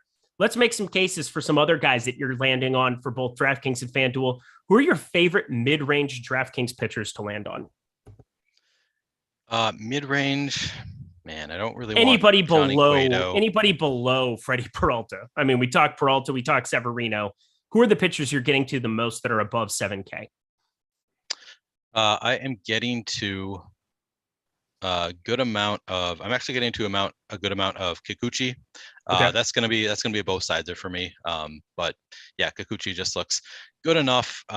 He's not somebody that I think that he's actually a little bit over-owned if I'm looking at the top pitchers tool. Yeah, coming in at 25.9% ownership with a 13.7% chance of being a top 2 pitcher. So I wouldn't call him one of my favorites. He is a little bit over-owned, but he's a guy that I'm getting to a good amount just because he makes your lineups work a lot of the time. And really, what else do you want? Madison Bumgarner. Maybe I'm jumping too low. I'm going really it's far okay. down it's the okay. board with these cheap guys. You're answering the cheap guys, and I think that's just fine. But is there anybody above 7K that you're getting any kind of nominal amount of? Yeah, I guess Garrett Whitlock would be my best answer there. That's the answer. Yeah, I love that guy. It's a big time. It's a both sides, right? It's you like Houston, but Garrett Whitlock has just looked really good so far in his career. I don't have myself organized this way. Okay, yeah. So he's got a 34.7% strikeout rate. That is phenomenal so far in his young career. He obviously, at this point, we don't really know what he is. He hasn't been in the majors for that long, so it's probably not going to hold at this rate, but so far just looking great. Obviously it's a really tough matchup against Houston. They don't have a lot of strikeouts. They can put up a lot of runs in a hurry, so you don't love the matchup, but as a result, people are not getting to Whitlock, coming in at 2.7% owned, even though he's only 7,600. With that kind of strikeout upside at 7,600, it's kind of bizarre to me that he's only 2.7% owned. So Garrett Whitlock would be my answer as my favorite mid-range guy, just because the upside is there. He could put up, 20, 24 fantasy points. Wouldn't shock me. And at 7,600, that might be a need to have kind of a score. So it's Whitlock for me. Yeah. I think I prefer him simply because a guy like Zach Logie, Zach Logue, correcting myself there quickly, going up against our Minnesota Twins there, I feel pretty confident that he's going to end up drastically higher owned than Garrett Whitlock against Houston. Like drastically. We're talking 10x the field compared to what Whitlock's at. 2.7% for him. Logue at 19.3%. I think in something like the $15, you simply flip those two around. You go down $200 to Whitlock and you can stack up pretty much whoever you want. And you're probably in a good position there. Our top stacks tool, or our top pitchers tool, 8.7% leverage going his direction. I think Garrett Whitlock's great. Ian Anderson, I don't mind. A little less enthusiastic than I was earlier today, looking at some of the issues that might be prevailing with Ian Anderson this iteration, this season, as opposed to in seasons past. It's definitely shown some regression. But, I'm still going to be above the field. It's not hard to be when he's 0.8% owned. But Kyle Bradish, now let's talk about our cheapies. We got Kyle Bradish.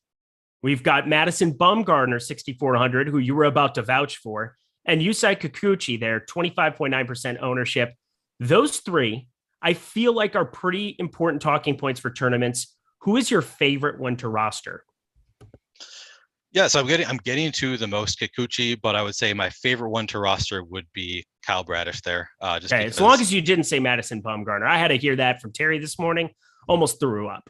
Terry just said in chat, when is the Madison Bumgarner portion of the chat? Right now is what it is, Terry. Right now. And you know what? I've not changed my stance. I'm not rostering Madison Bumgarner.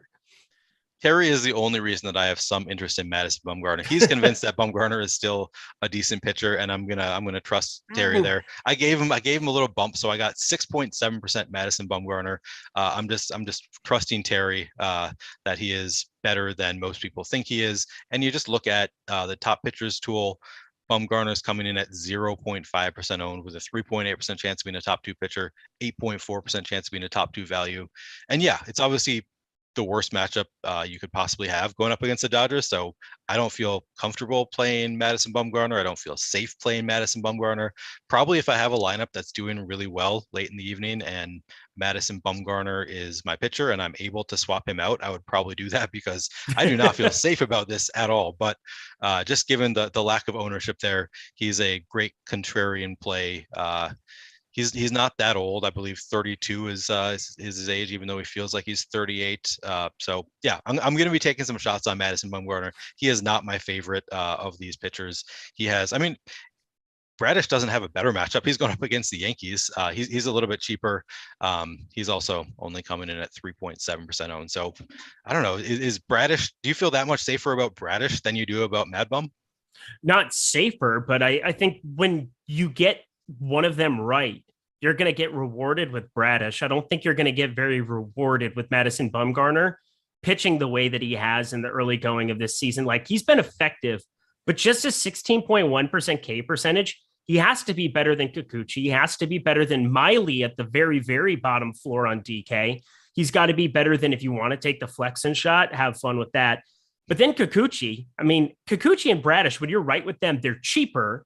And they have the opportunities that I just think that they can rack up more strikeouts in their individual matchup.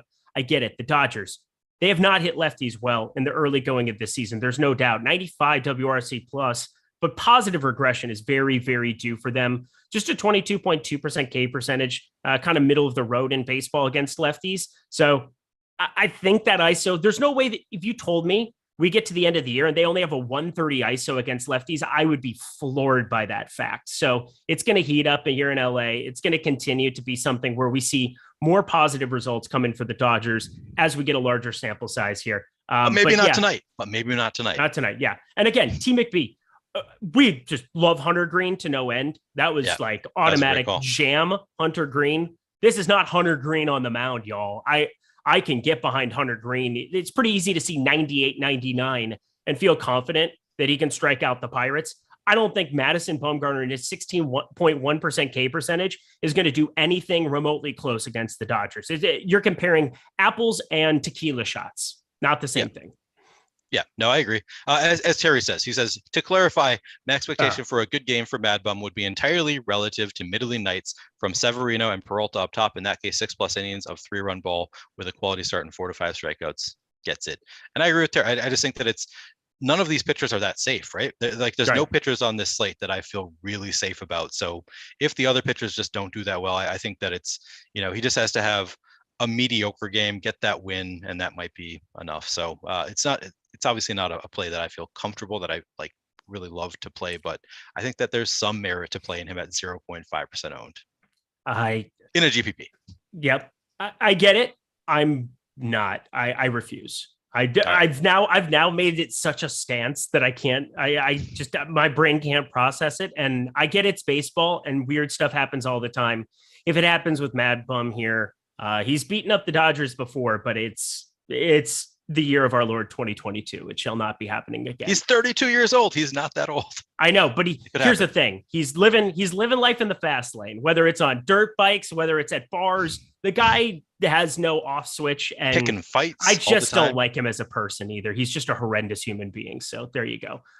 Cool. We move along. Anything else there that we want to talk about from a pitching perspective on this slate today? I do want to point out that I believe Madison Bumgarner at one point dated a woman named Madison Bumgarner. Is that true? Yes. I'm remembering that right. That's a thing that happened. And that's one thing that cheated on her and he cheated on. Oh, okay. He's a bad I didn't know kid. that. I didn't know all that. I just remember that suddenly as we were talking about Madison Bumgarner. Anything else that I want to talk about as far as pitchers at all? Yeah, so we've talked about Bradish a little bit. We haven't talked. I mean, I'm getting to 22% Bradish currently, so I should say that I am getting to a lot of Bradish. I also do not feel any more comfortable about that than Mad Bum. He had 11 strikeouts his last game in 7 innings, so he has that upside. He was good coming in. He had a high strikeout rate at AAA. Came in his first 2 games of the season, he was terrible, and I was like, okay, he's clearly not made for the major leagues. And we said that I think on the last show that maybe he's just not a major league ready pitcher. And then of course he puts up 11 strikeouts in 7 innings. So Kyle Bradish, I'm going to be taking shots against the Yankees. He's probably going to get lit up, but I'm going to give it some shots. I'm not rostering Chris Archer, by the way, and I feel bad about it. I feel like I should. I have 2% Chris Archer. Yeah, I didn't force him in. Oh, it would be really sad to have, a starting pitcher from our team be a must-have. I just don't see how he ends up being a must-have on the slate. I get Oakland is horrendous. It's just like another guy in the mid-range. You pretty much need everybody to fail, though, in that mid-range to have Chris Archer be the guy who wins it. Yeah. It is unlikely. That's the reason I'm getting to 2%. I'm getting to speaking of kind of washed up pitchers, Noah Syndergaard, I'm getting to 22% currently, which is above the field. It's not something that I love. It's just I think he's coming in at 15% owned. So he's not really a phenomenal play by any means. He's just 15% owned, 14.4% chance of being a top 2 pitcher. I should probably cut that out. I'm not going to. Texas is just such a bad offense. I don't know. I don't feel safe about any. Really, what it comes down to is there's no pitchers that I'm like, I want to play a ton of this guy. So by spreading it out, I'm actually getting above the field on Noah Syndergaard. I don't love it. He's 8,500. The upside is kind of limited, but I feel like not many. Calling him a high floor is maybe misspeaking a little bit, but he has a higher likelihood of hitting a floor of like 16, 17 fantasy points, I think, than most pitchers on this slate. So I think that's all I can really say about Noah Syndergaard. I don't love it, but I am actually coming in above the field there. Yeah, I think if you take away the name and you just look at the profile, I don't think he'd be as popular on this slate. I get it. The expected slugging's been down to sub 400. That's nice. 17.5% K percentage. That's not nice. So he's just kind of a guy for me. I think he makes some sense. 15%. I think that's about appropriate. I don't really have a stance on it. I have like 1 or 2 shares. He's just not my favorite guy to get to on this slate. I'm very much behind the idea of playing some Gonsolin. I'm very much behind playing some Kyle Bradish without Judge. Yes, everybody's saying no Judge in the lineup. That never hurts. Having one of the best hitters in baseball not in a lineup. I would agree with that. And then I think just kind of rounding it out, we both are on board with Garrett Whitlock. Oh yeah, love Garrett Whitlock. Mm-hmm. Yeah, so there are only 3 pitchers that I don't usually actually spend a lot of time giving boosts to pitchers in terms of their projection, just to kind of force in some. Actually, I guess there are 4. I forced in a little bit more Madison Bumgarner just to get up to 6.7%. bumped Wade Miley's projection to just get to 5.4%, bumped up Tony Gonsolin's projection, and then Garrett Whitlock was the last one. Even though I was getting to some Whitlock naturally, I just wanted to be well above the field there. So I actually gave him, I guess, just half a fantasy point bump and got to 22% Garrett Whitlock. It's not a great matchup, but he's 7,600 with the strikeout rate that he has. The ceiling is just too high when he's coming in at 4% owned. He could really break the slate more so than almost anybody else on the slate. Do you get to Iowa ever? No, I think the last time I went to Iowa I was in college. I wasn't running a track race, but my friend was running a track race. Went out to Iowa with my then girlfriend. We stopped at a bar where they had $1 beers, and they also introduced me to a banana cream pie shot, which was like a banana flavored liquor and cream soda. I don't know. It was kind of tasty. When I was in college, I loved it. I don't think I've had it since college, but had a good time at a little Iowa bar. But no, I don't spend a lot of time in Iowa. You just took me down memory lane. I was looking for like a segue for like a yes or a no so that I could tell the people that if you're in a state like Iowa, where it's now legal to sports bet, if you were talking about Michigan, legal to sports bet, New Jersey, we've got New York, we've got so many places now across the country that have legalized sports betting. Unfortunately, alas, Minnesota, California, not two of them, but don't worry. We got you guys covered. If you are in those states, BetMGM is offering right now $200 for free just by betting $10 on an MLB money line tonight, period. You're going to end up getting, period, $200 free. I don't even really know what else to say after that. It's simply that easy. You bet $10 on any MLB money line, you're going to get 4 $50 bets completely free to you. All you do is use promo code LBL bets. That is one word, lowercase, LBL bets to claim your $200 right now. So take advantage of that. I don't know what else you could possibly wait for, but I also have to say, Neil, I'm so happy that you went to the state of Iowa and had a very nice time. That's always great to hear. As a Cyclone myself. Just a really, really small town, Iowa. It was a good time. All right, I feel like I do need to hit on Chris Archer. I'm not going to hit on him like live on air. I'm not going to talk to Chris Archer, but we should talk about Chris Archer real quick because Terry says that he's getting to more Chris Archer than either of us are. And I kind of get it. It's such a great matchup against the A's. Now I'm kind of thinking if I have time, maybe after lock, I'll give him a slight boost. I'd obviously rather get to Whitlock at 200 more, but Chris Archer is playing against one of the worst lineups in the majors. So you got to love There's no doubt matchup. About that. Athletics have a 3.6 run implied total. He has a 22% strikeout rate. That's really solid. So it does feel like a spot where it's kind of it could be a both sides or spot. You know, you could go to some Oakland against Archer, but I think Archer does make some sense at 7,400. So we shouldn't just gloss over Archer. And actually Logie on the other side, you talked about him a little bit, but he actually looks pretty good too at a 22% strikeout rate. Obviously the matchup isn't as good going against the Twins, but you know, the strikeout rate is there and he's not particularly high owned either. So I think I'm going to give Chris Archer a little bit of a boost. I think I'd like to come in above the field there. Yeah, Oakland has been getting unlucky in the WRC department, but that's because they have a 66 WRC as opposed to their 69 WRC plus, which is the worst in baseball against right-handed pitching. So I get it. I totally understand.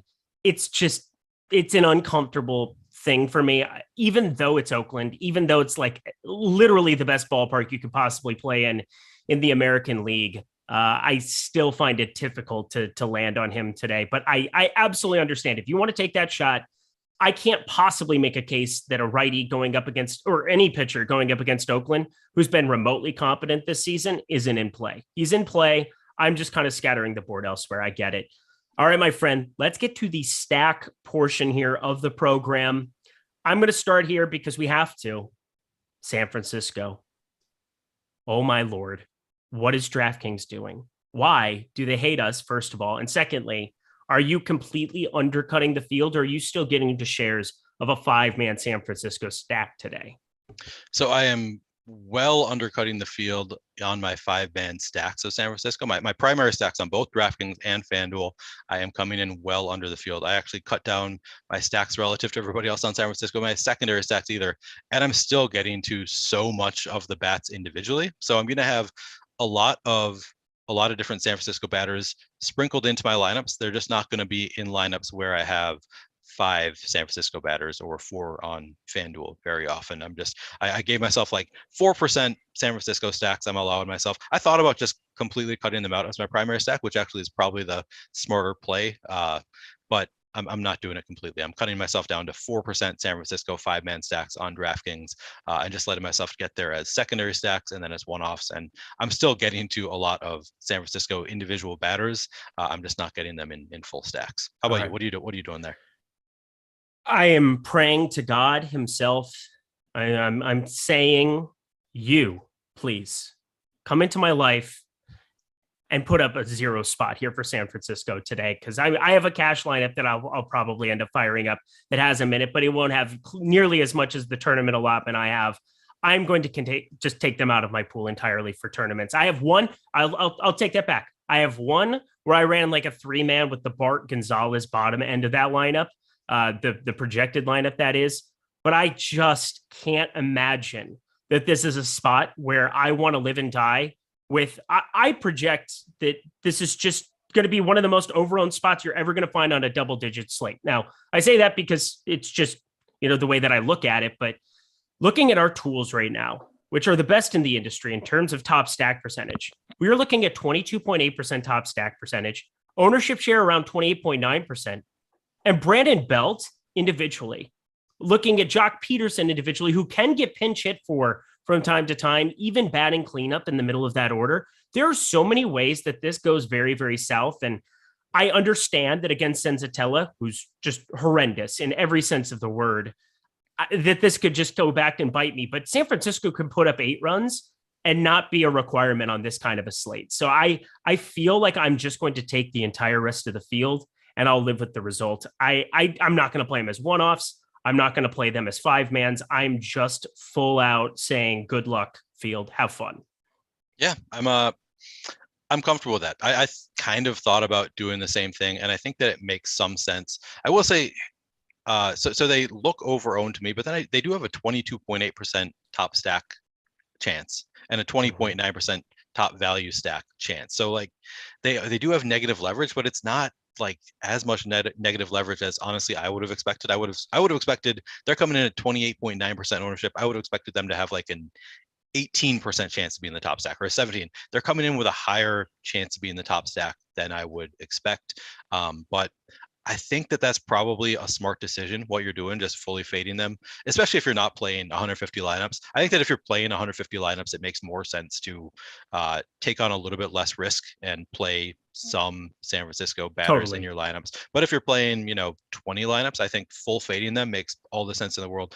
And it's not like we don't have other spots where teams can go off. I feel like there's a lot of spots on this slate where there are teams that, are in matchups that are kind of either the pitcher could do really well or the stack against him could do really well. So I think we have enough of those highly volatile spots that there's a good chance that at least one other stack outscores San Francisco here. So I think that's a sharp move to fully fade them, even though in 150 lineups, I don't want to take on quite that much risk. Every single team on every single slate is going to get stacked up. So if a team goes for 15 runs, you're just probably going to need them. Okay. I'm just hoping that this is not the spot where San Francisco puts up 10 runs. I have a cash lineup. Again, I'm going to play the Yastrzemski, the Wade, the Belt, the, whomever else. I'll have that 1 5-man. And then the rest of the way, I'm just, I don't know. I think you get paid off more in the long run by taking a team like this. And Coors Field is a fickle thing because we look at Colorado, 9.1% top stack percentage, and there's pretty flat leverage going their direction. I'm just fine firing up Colorado on a slate like this today. So I'll just take the other side of it against Alex Wood, who's not just perceived as the better pitcher. He is the better pitcher by a long ways. But Senzatella, as bad as he is, 6.2% K percentage, not missing any bats, 42.5% hard hit percentage is not exactly good. And a 596 expected slugging is horrendous. It's still baseball. There's still opportunities where if he does get hit up, gives up 5 runs, 6 runs in the first 4 or 5 innings, the bullpen can come in and shut it down. You can get position players, especially in San Francisco, that get subbed out regardless, because you got Darren Ruff, who's at some point, if he's not in this if he's not in this lineup, he's going to pinch hit in this game. So there's things that you can do to really set yourself up for success. And I think full fading them is the best way to do it today. Yeah. I'm totally on board for that. And I'm not full fading them, but I'm full fading them as my primary stacks, which is as aggressive as I want to get in a 150 set, just because I want to make back some of my money if they do put up 15 runs. But those lineups, as I said on the last show, if you're playing San Francisco, if you're full stack in San Francisco, and they do go off, you're still competing with so much of the field. So it really makes it harder for you to get solo first by playing San Francisco if you do decide to full stack them. Whereas if they're one-offs, you just need to, it's not as big of a deal if I have, them sprinkled into my lineups. But yeah, if you're playing 20 lineups, I think it would make a lot of sense to full fade San Francisco batters. Just find your scoring elsewhere.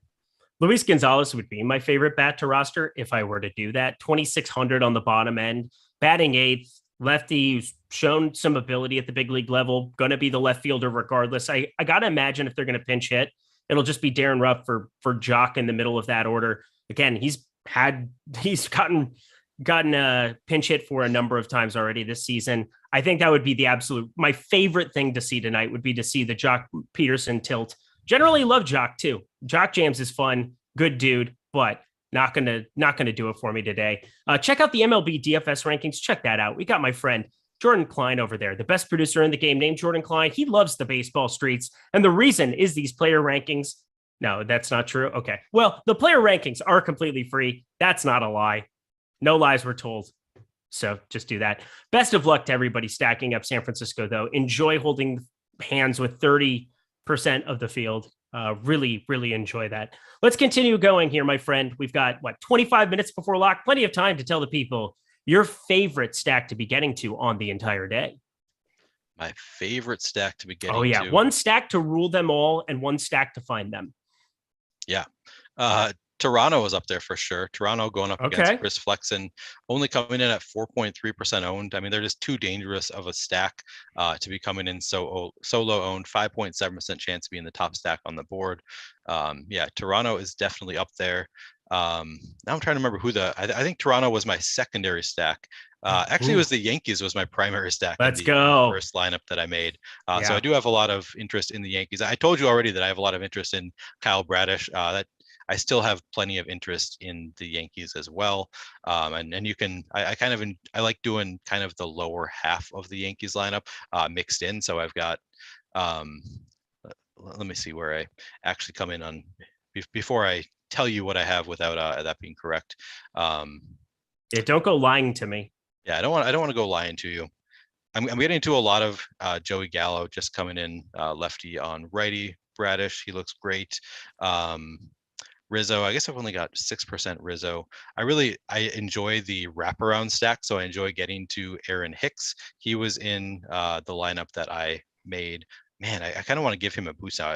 I think I only got to one share of Aaron Hicks in my fantasy cruncher lineups, even though he was in my hand-built lineup. I would like to get to Aaron Hicks in the 9-hole.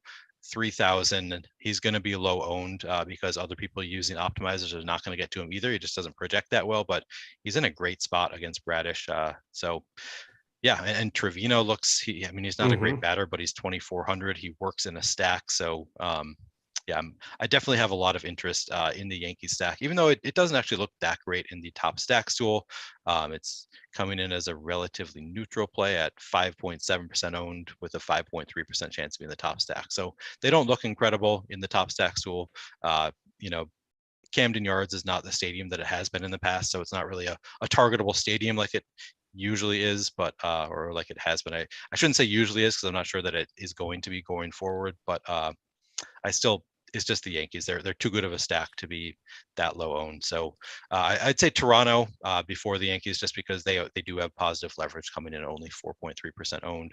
The White Sox also look great against Brad Keller, 3.6% owned with a 6.4% chance to be in the top stack. They're probably, you've noted my pattern before of going to the teams with high leverage with the highest top stack odds. I've never noticed that before. Yeah, it works. You do that? It works for the White Sox here. 6.4% chance to be in the top stack. The top. I love the White Sox in terms of number with positive leverage. So who are your top stacks here? Are the White Sox? Are they your favorite? Well, so nice of you to ask. Yeah, I've got a number of stacks that I find pretty appealing.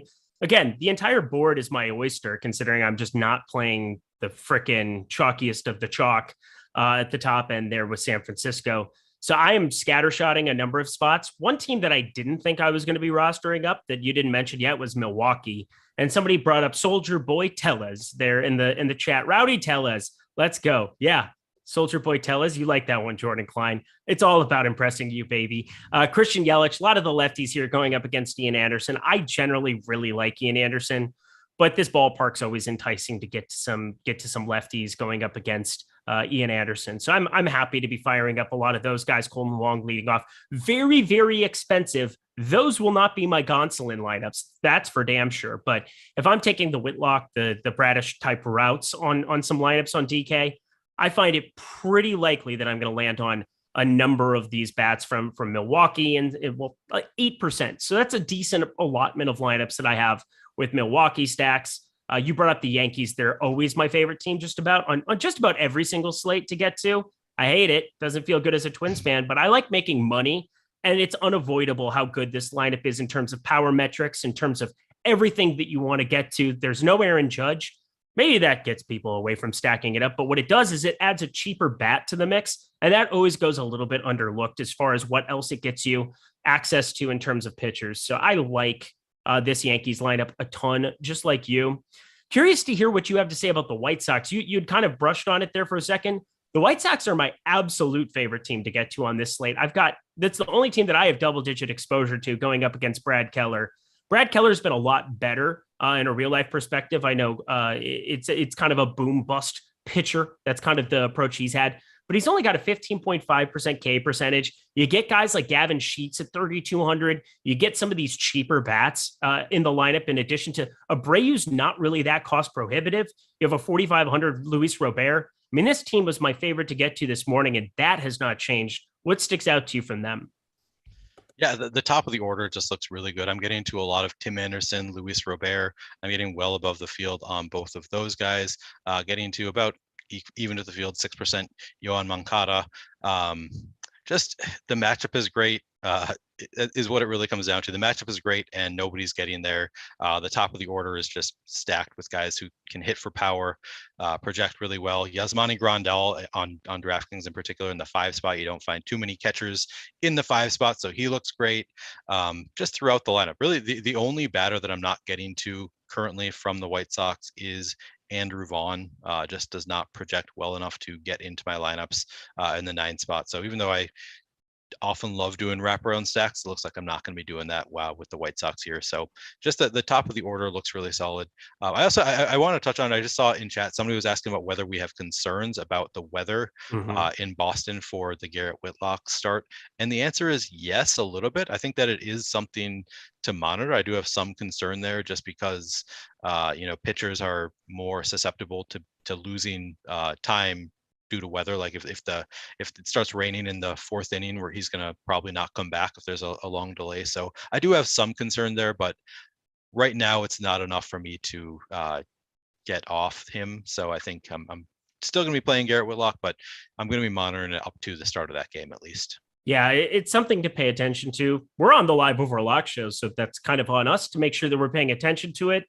I'm paying attention to it. I don't really have anything to say unless we get a report that it's going to be delayed, in which case it might be delayed for a while. But as it stands right now, looking at Boston, I think this game is pretty clear to go. I don't see any issues with it. Let me just double check. Yeah, I feel good. I feel good about it. I'm going to be firing it up and not worrying about it. If it starts to pour midway through, I apologize, but don't play like 40% of him or something. If you're playing one lineup, maybe that's a reason to maybe not play Whitlock and play somebody else. But obviously we have no Jake Odorizzi exposure, and I don't think the batters are at risk whatsoever. Yeah. Somebody just asked who's my favorite play from the White Sox. For me, it's Tim Anderson. The positionality breaks the tie over Luis Robert. They're just getting Tim Anderson 4,600 at shortstop, I think is my favorite play on the White Sox. Is the answer different for you? Say that again. Who's your favorite batter for the White Sox in this game? Oh my God, Luis Robert every time. Every time. Okay. Yeah, Outfield has 40 million good plays today, but he is amongst them, and he's 4,500. That's pretty fantastic to be getting for Luis Robert against Brad Keller. Yeah, and coming in lower owned than Tim Anderson. So that is, he's coming in only 6.6% owned, whereas Tim Anderson is 9.2. So that is a point in his favor. It's pretty close between those two, though. Loco. Good to see Loco in the chat. Don't even worry about it. Just having some fun. El Negro Loco, the news god himself, stopping by to drop some pleasantries in chat. Say hello to some friends and things of that nature. Yeah, we'll be paying attention to it, but as it stands right now, I feel all right about it.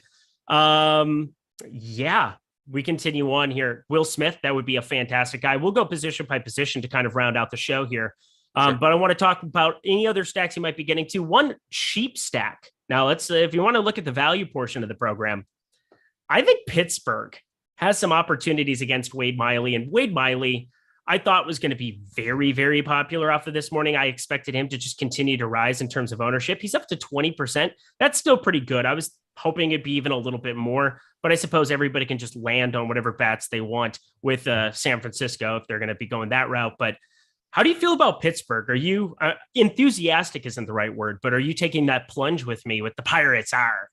Yeah, I think it makes some sense to get to Pittsburgh stacks. It's just a great matchup against Wade Miley. So yes, I am with you. I don't know that I'm actually getting there because I had to build my lineups pretty quickly before we started. So I don't know that, but I think that if this were a regular day where I had time to build lineups before lock, I would be getting to some Pittsburgh for sure. I guess I'm getting to 2% Pittsburgh right now as my primary stack. I would like to be above that probably though. Get above the field a little bit. I think it makes a lot of sense as just a both sides game where the pitcher makes some sense just because he's so cheap. He allows you to do a lot. Wade Miley being the pitcher for the Cubs, but then Pittsburgh also just Wade Miley is not any good. So I think that it does make sense to get to Pittsburgh as well. They are major league hitters, even though they're not, one of the best teams in the league. I think it makes sense to get to Pittsburgh. I also kind of like Seattle as a I love Seattle stack. Too. Yeah, I think that they make a lot of sense just because you add in the fact that Yusei Kikuchi is just getting a ton of ownership. Just they're in a great leverage spot. They've got a lot of pretty good righty batters. So I think they just make sense against Kikuchi. I was looking at. I have a recollection of Eugenio Suarez being great against lefties, and he's not quite. The splits aren't quite as drastic as I thought. I remember. Maybe that was an early career thing where he was just dominated against lefties. Maybe I remember it wrong. I don't know. Great American Small Park helped a little bit, I would say. But true. I mean, he still hit the ball hard. Throughout the lineup, I just think that it's a really solid lineup that's coming in at virtually no ownership against a high-owned pitcher who isn't that great. So I think that Seattle stacks make a lot of sense. No problem with any of that whatsoever. Anything you said there. D-Fick comes in, member for 6 months. And again, beautiful thing to see the badges. Appreciate it. How many players does the top stack tool consider? I believe it is 5. 5. I should actually read that. I have always worked under the assumption that is the max stack that you can have on the site. So 4 on FanDuel, 5 on DraftKings. But I should actually read and double check that is the case. There isn't. So if you want to go to the how to use the MLB top stacks tool, Alex Baker goes into very specific detail about why it exists, how it exists.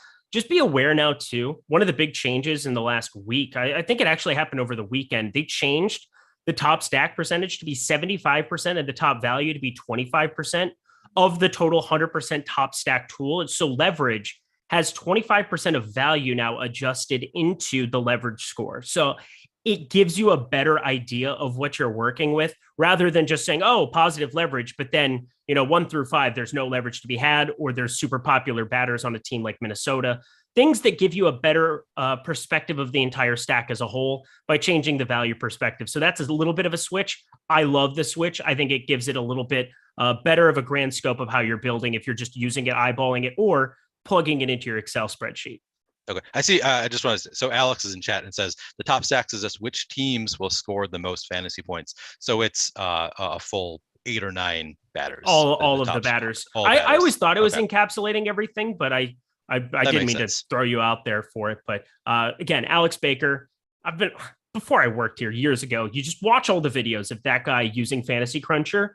Your brain will explode the first couple times you do it. But then once you start understanding some of the ideas of how to go about building better lineups and the kind of his process for it, the guy's the number 1 player in the world for a reason. I would just follow that template. So he'll explain it better than Neil or myself.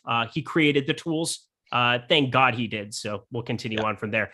Anything else you want to talk about in terms of stacks we missed? I like the Dodgers too. I don't know how that would be shocking to anybody, but they're negatively leveraged. So there's that. Anything else you want to touch on?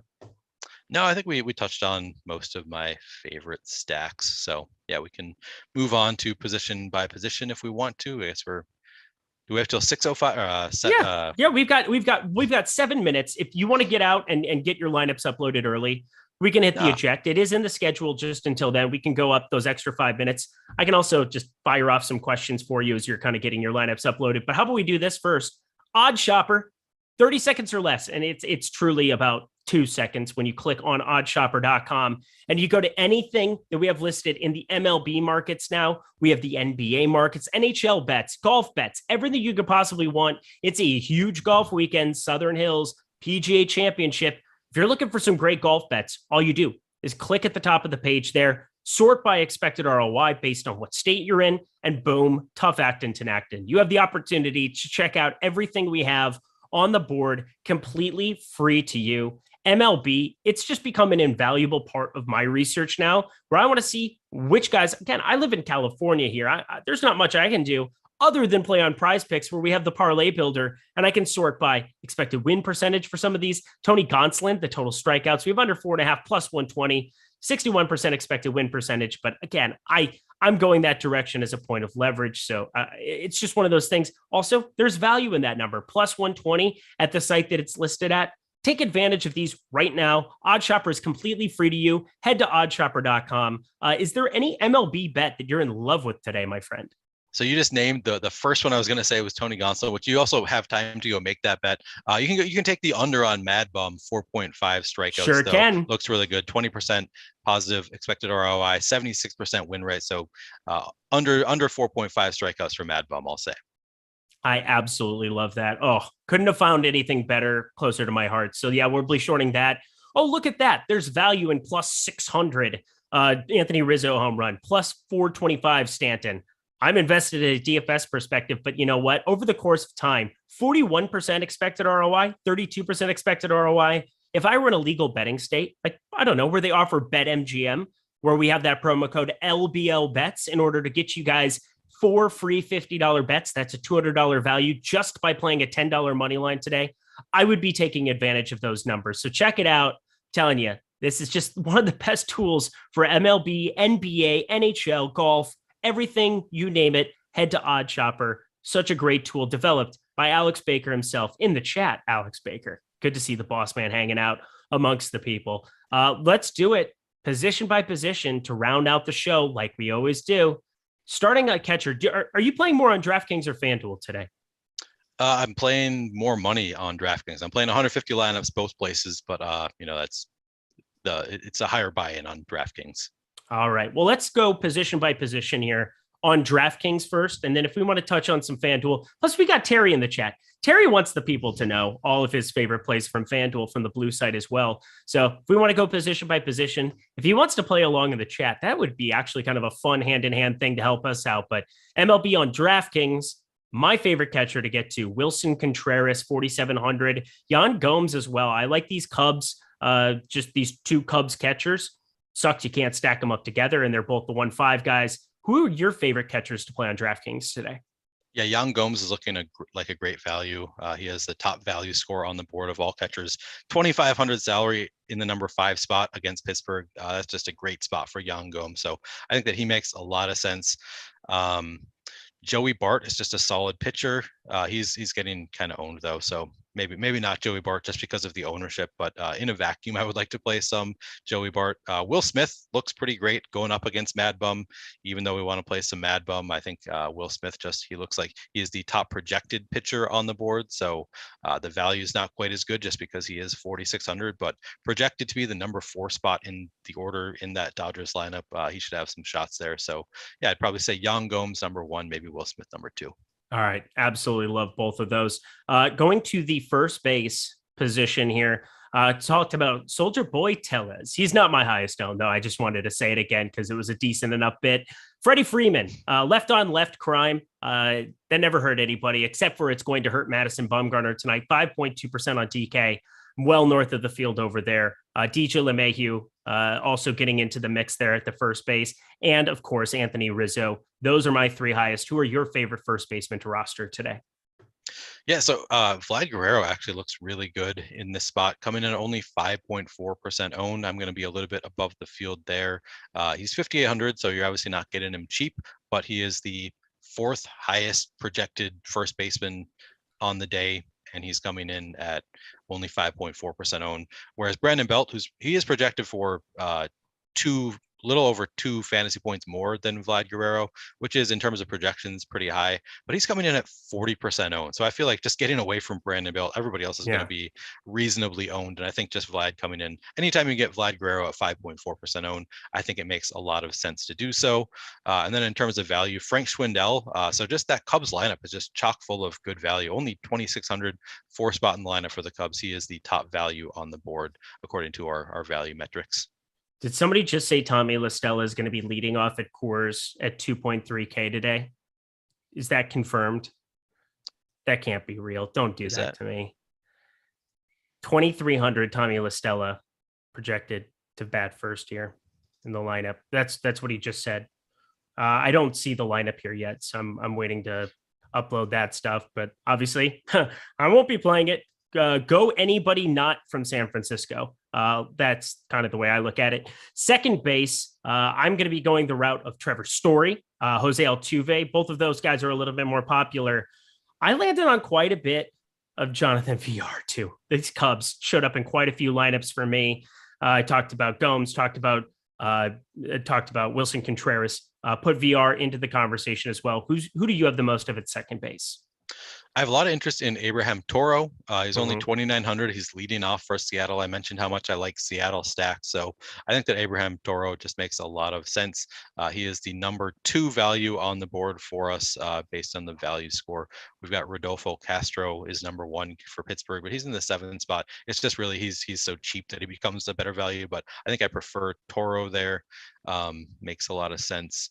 And then in terms of highest projected, Brendan Rodgers is the highest projected. He's coming in at 16% owned though, so don't quite love that. Colton Wong is our 3rd highest projected second baseman, only coming in at 1.3% owned for Milwaukee. So I think it makes some sense if you're building a lineup and you want a one-off at second base, paying up for Colton Wong makes some sense here.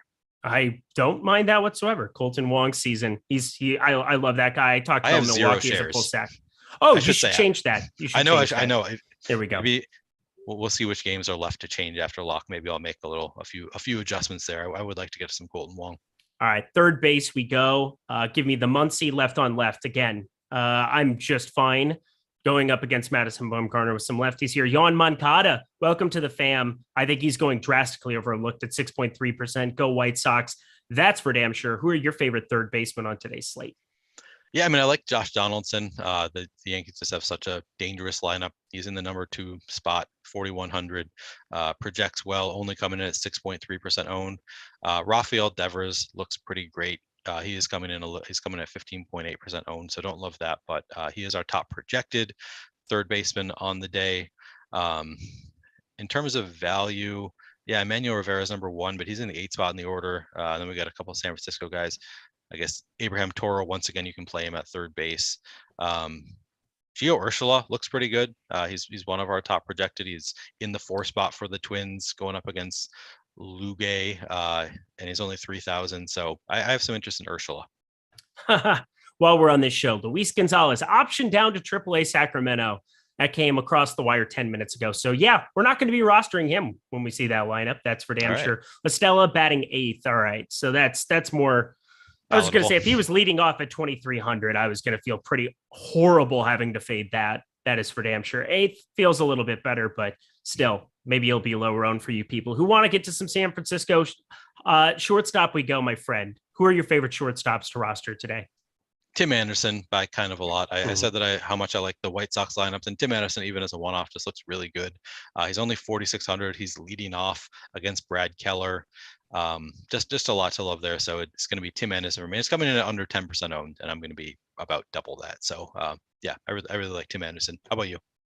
So I love Trey Turner. Once again, these righties are going to start hitting for the Dodgers. and I want to be early to the party there. You're not getting any kind of a discount. All right, we got the Giants lineup too. Wade, Peterson batting second, interesting. Yastrzemski third, Belt fourth, Longoria they're batting fifth, Crawford, Estrada, LaStella, Casali. I hope that lineup does not do well. That is for damn sure. No Bart in there. That's interesting as well. No Bart. So you're going to have to revamp some stuff for some people. Not me. They're not in the pool. Let's do this. Last position, outfield. Give me your 3 favorites to roster today. Yeah. So my 3 favorites, man, that's a tough question. All right. So Kyle Garlick looks pretty good, coming in as one of our top value plays. So go Twins, number 3 in the lineup. I knew you were going to do something like that. I mean, he's only 2,000. So, I mean, he is our number 2 value just based on the value metric we have in Fantasy Cruncher. He's the number 2 just based on his projection and his salary. It's because he's only 2,000, which oftentimes that will lead to him being cheap chalk. But in this case, he's only 2% projected ownership. So Kyle Garlick actually looks really good if he's only going to be 2% owned. Travis Demerit is up there. He's getting only 1% ownership. It's because of the matchup. So if you can get above that, I would. I'm currently not getting to any Travis Demerit. Kyle Garlick, I am actually getting to. So he would be my number 1. It's a tough question. Joey Gallo, I have some interest in just the matchup against Bradish, lefty-righty matchup. Gotta love that. So he'd probably be in my top 3. And then I want a Seattle. Let's see if I have a Seattle. Julio Rodriguez looks really good. I can fit him. I just changed some stuff up. I think I'm going to end up playing him in cash now.